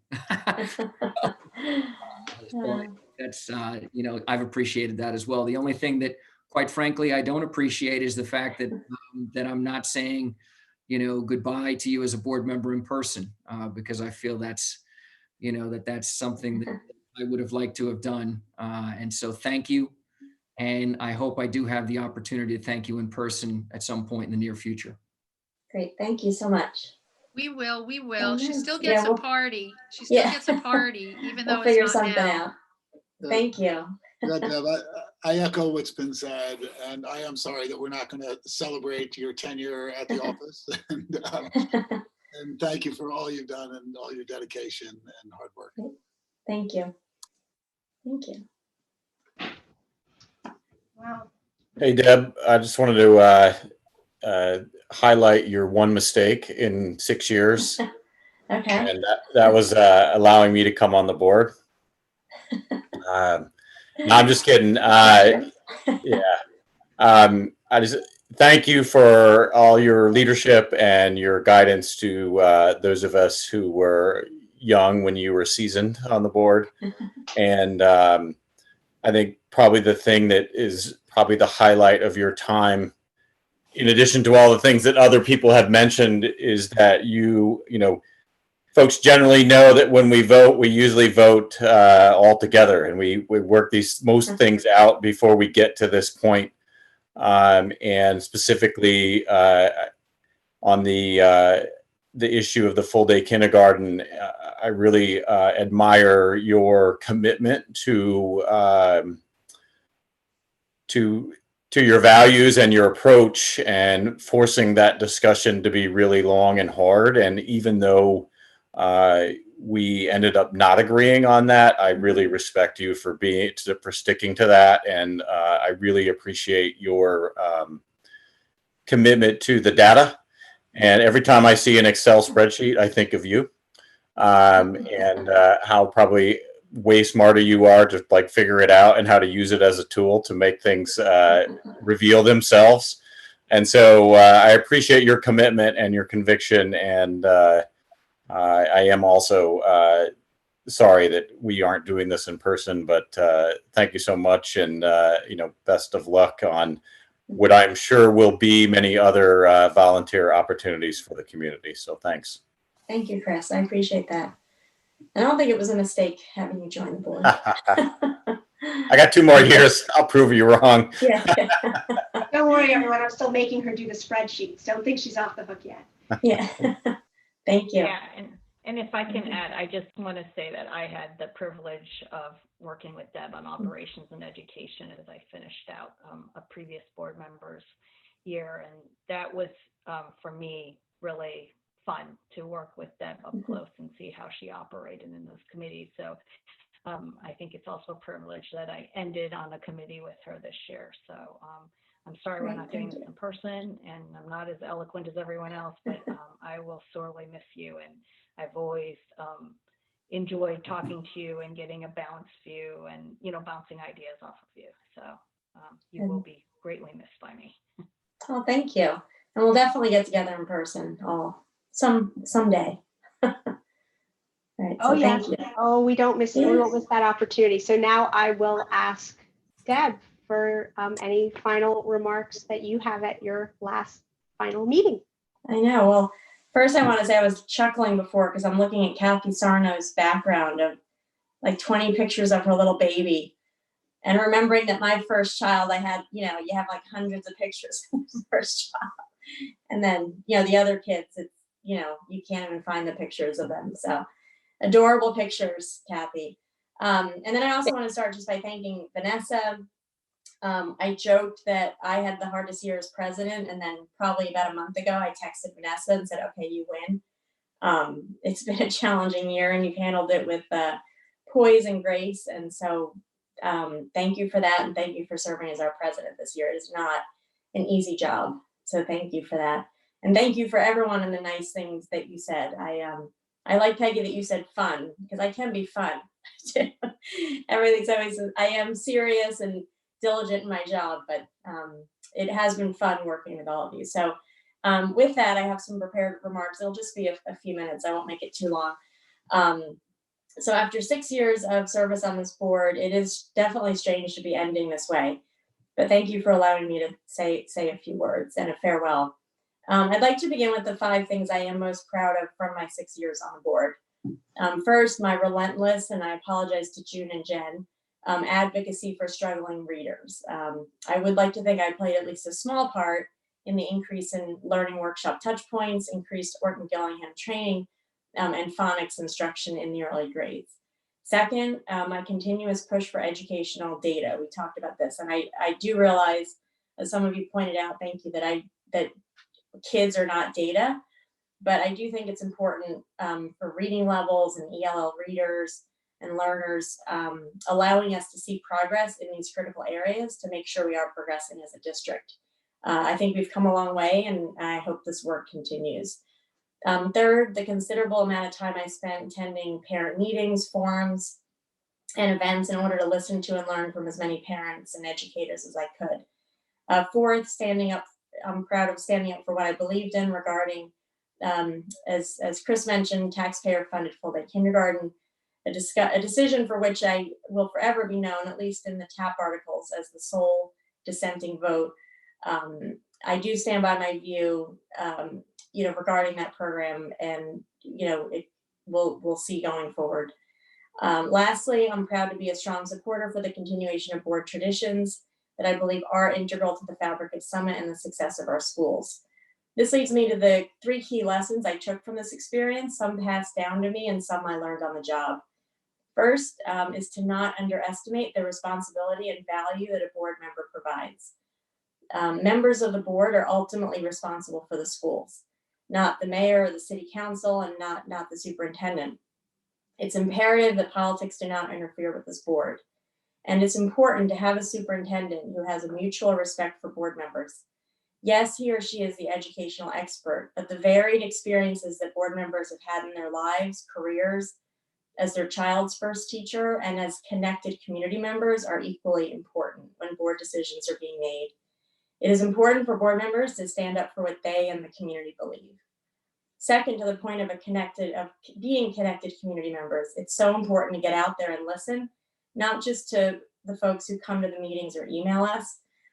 Each board member, similar to each person in this community, has diverse backgrounds and varied experiences, making it impractical to put any of us into buckets. But with only 7 board members, it's mathematically impossible for our backgrounds and experiences to correspond with all 4,000 students in our amazing community. There are struggling readers, gifted students, ESL students, ESL gifted students, athletes, musicians, AP students, special ed students, students of all the different elementary schools, wealthy students, economically disadvantaged students, etc. Unless board members get out there, meet, connect, and listen to as many people as they can, there is a risk of misallocating resources or the proverbial grease to the squeaky wheel rather than to all 4,000 students. So that's a big lesson I learned in my 6 years. Lastly, it is important to have some fun. It's funny because throughout my time on the board, I've always stood for what I believe, whether or not it was popular, and would always often remind myself that I did not join the board to make friends. The irony is, as I sit here for my final meeting, I want to cry, reflecting, some of my best friends are people with whom I served on the board or met during my work on the board. So although it's a lot of hard work, enjoy your time and have fun. So I'm glad, Peggy, you said, you know, some of our committee meetings were fun. I don't know if that was fun in the lively fun, but you know, that is the third lesson I learned. So now to the thank yous. Thanks to my family. I had in here that I looked forward to spending more time with them, but I think we've been spending a lot of time together now. So that's not as relevant. Thanks to my amazing friends, to the 6 of the other board members for your friendship.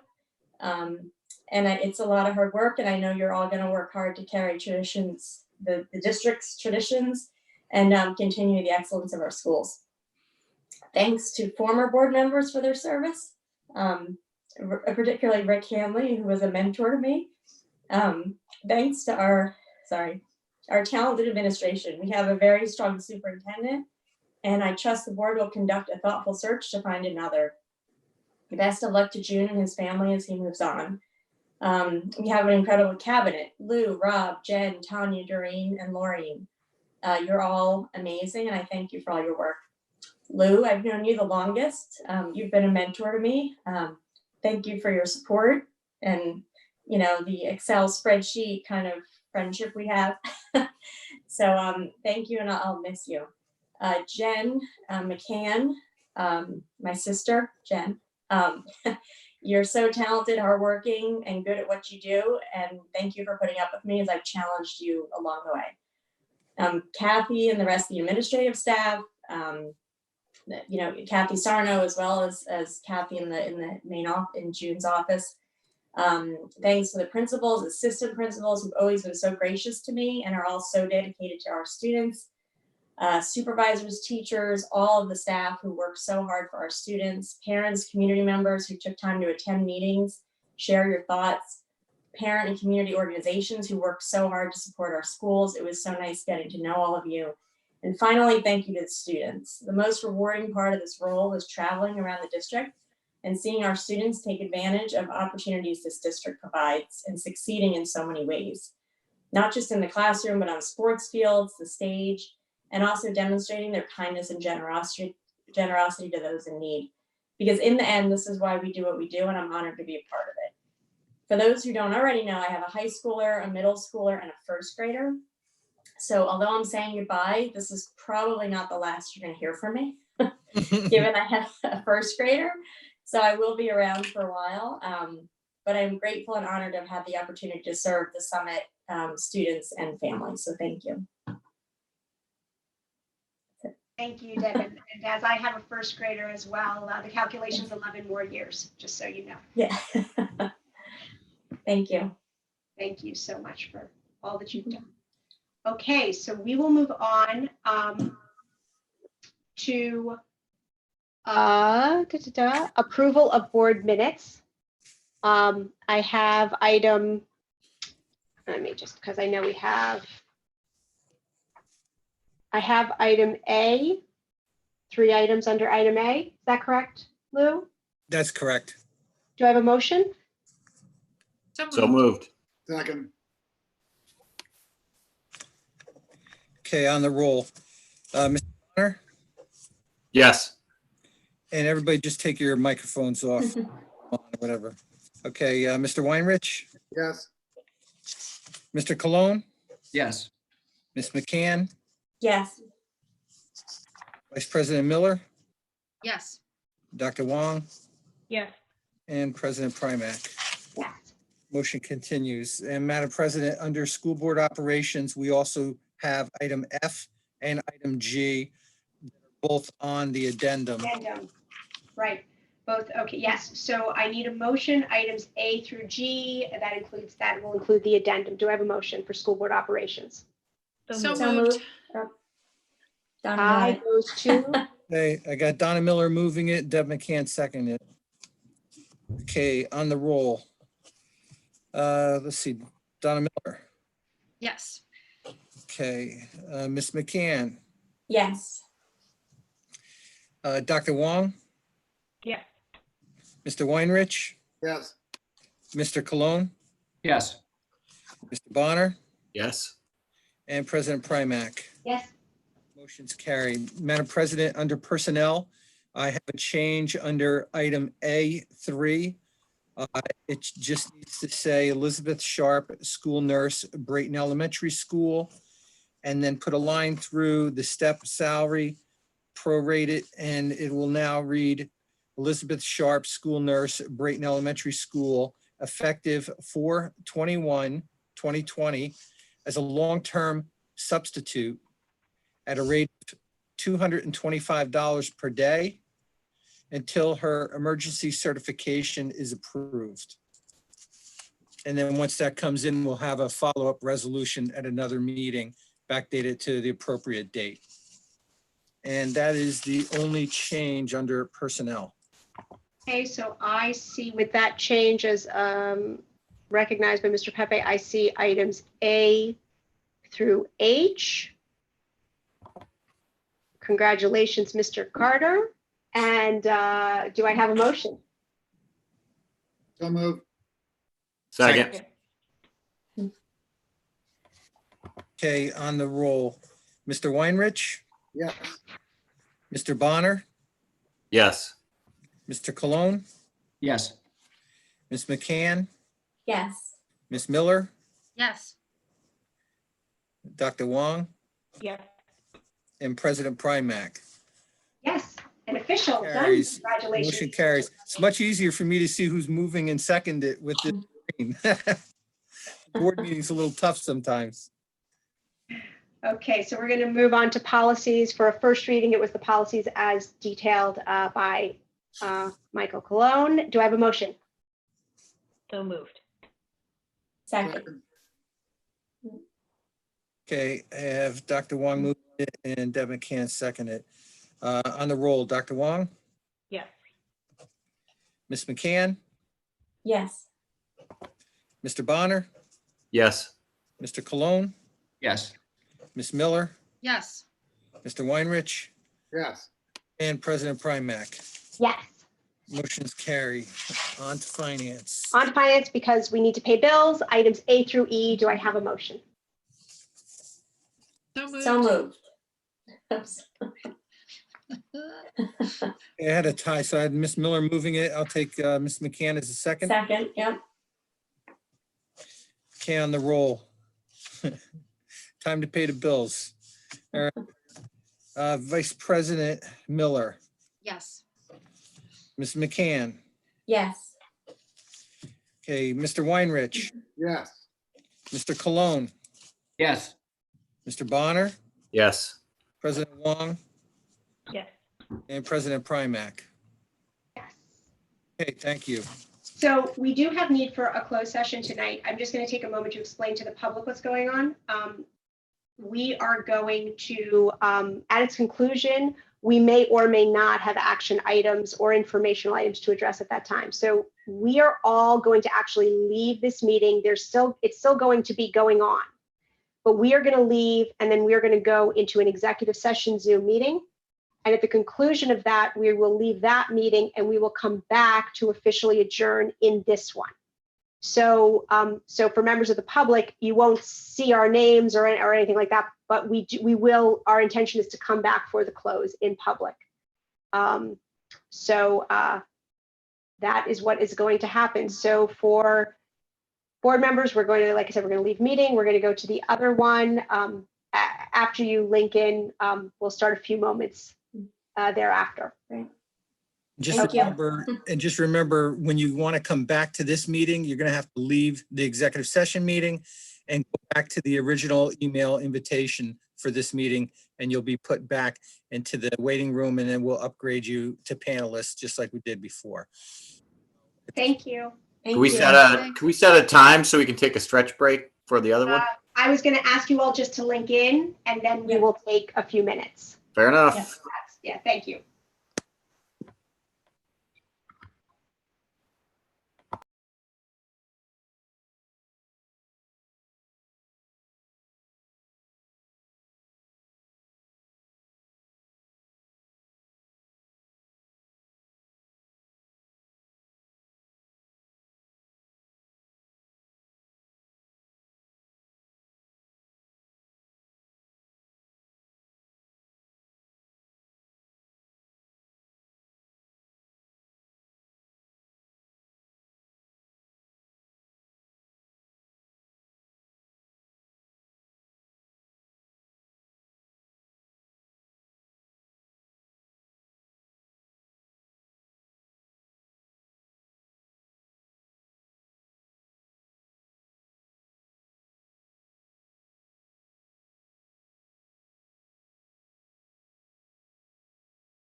Back?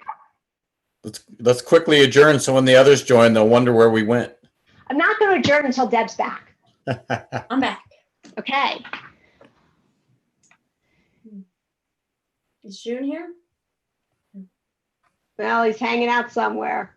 Yes, All I'm right. here. He's excited he got the backgrounds figured out now. No, I was just, Oh, that was just your picture. yeah, no, I was just gonna, Mhm. yeah. But I'm here. Cool. Where's Lou? I don't know. There he is. Look at that portrait. Right there from 1986. Oh my Yeah, God. he should be in here. Okay, well, all right. I'll write it out, but Kathy will help me out too. So I'm going to need a motion to adjourn. It's going to Deb McCann. Yes, Sorry. so moved. So Yeah. moved. Yeah. Second? Yeah. Or who's the second? Can I Second. second it too? No, I didn't. Yeah. Yeah, do both. Let's see if the parliamentary police ever Yeah. come back and audit it.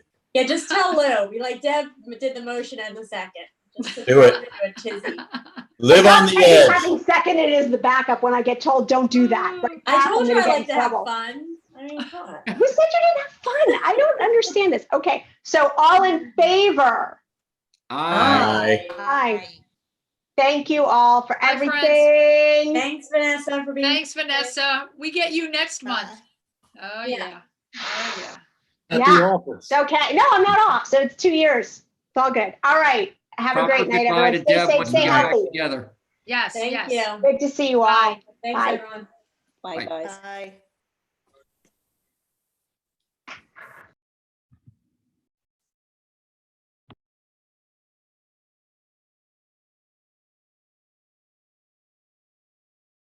So it's 2 years. It's all good. All right, have a great night, everyone. Stay safe, stay healthy. Together. Yes, Thank yes. you. Good to see you all. Thanks, Bye. everyone. Bye, guys. Bye.